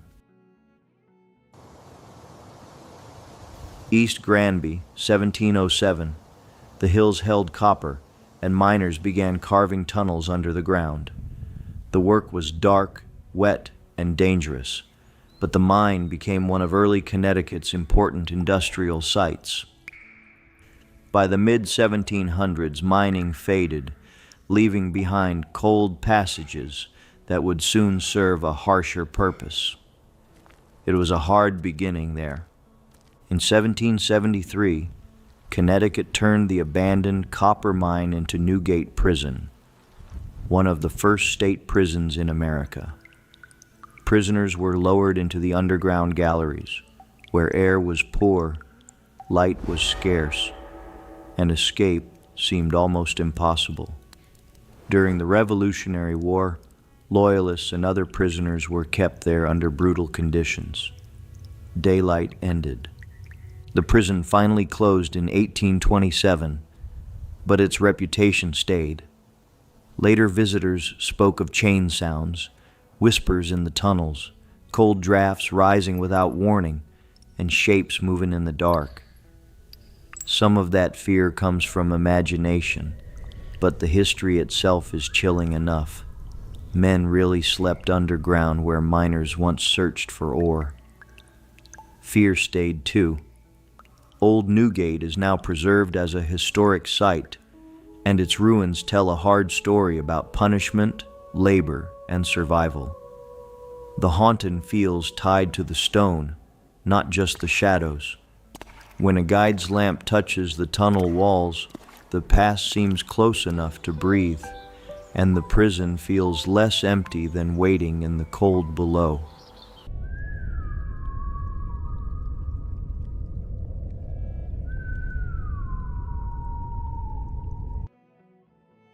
Number 29, Captain Kidd's Guardian at Lion's Rock.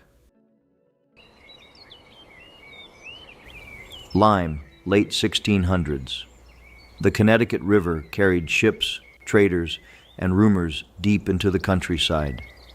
Near the town rose Lion's Rock, a bold stone outcrop that looked strong enough to guard a secret. Local lore tied it to Captain William Kidd, the Scottish privateer whose name became treasure legend after his arrest and execution in 1701. It drew men. The story says Kidd sailed the river and buried gold near Lion's Rock before the law caught him. Some versions imagine an iron kettle or chest packed with coins at the base of the stone. But Kidd's treasure tales were never simple. Across New England, buried gold was often said to be protected by spirits, demons, or strict magical rules. Hope grew too. At Lion's Rock, the Guardian was said to spring at anyone digging unless scripture was recited without error. One stutter, one wrong word, and the treasure seeker would lose courage before the gold came free. The rule made the legend feel both religious and dangerous, a perfect fit for old New England treasure hunting stories. Greed waited. No proven Kidd treasure has ever been found at Lion's Rock, yet the tale survives because it turns a real landscape into a test. Greed, fear, and faith all meet at the same stone. When the river darkens and the rock stands black against the trees, it is easy to imagine a shovel stopping mid-swing, while something unseen waits for the next mistaken word.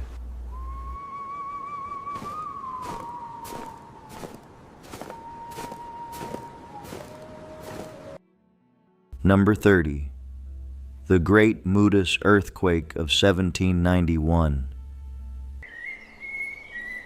East Haddam, May 16, 1791.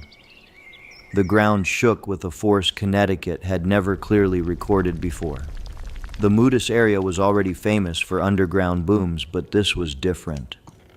Around 8 in the evening, heavy shocks rolled through the hills, rattling homes, cracking chimneys, and startling people far beyond the village. Doors shook. Reports said the earthquake opened fissures in the soil and knocked down stone walls near East Haddam. Lighter shocks followed through the night, more than 100 by some accounts. The noise was part of the terror.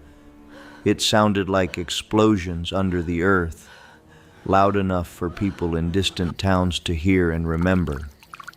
Fear spread. The Wangunk name Machamutus often understood as place of bad noises, had long connected the region with mysterious sounds. After the 1791 quake, old explanations grew larger. Some imagined giants fighting underground. Others spoke of angry spirits beneath Mount Tom. Science now points to shallow earthquakes in brittle rock, but the old fear remains easy to understand. Myths grew. The Great Moodus earthquake became a milestone because it joined real disaster with ancient sound. It was not just a tremor, it was the earth speaking in a voice people already knew. Even today, when small quakes rumble near East Haddam, the legend wakes again, and Connecticut remembers the night the ground roared beneath its feet. If you enjoy this video, please click the like button. And don't forget to subscribe to the channel. See you in the next one.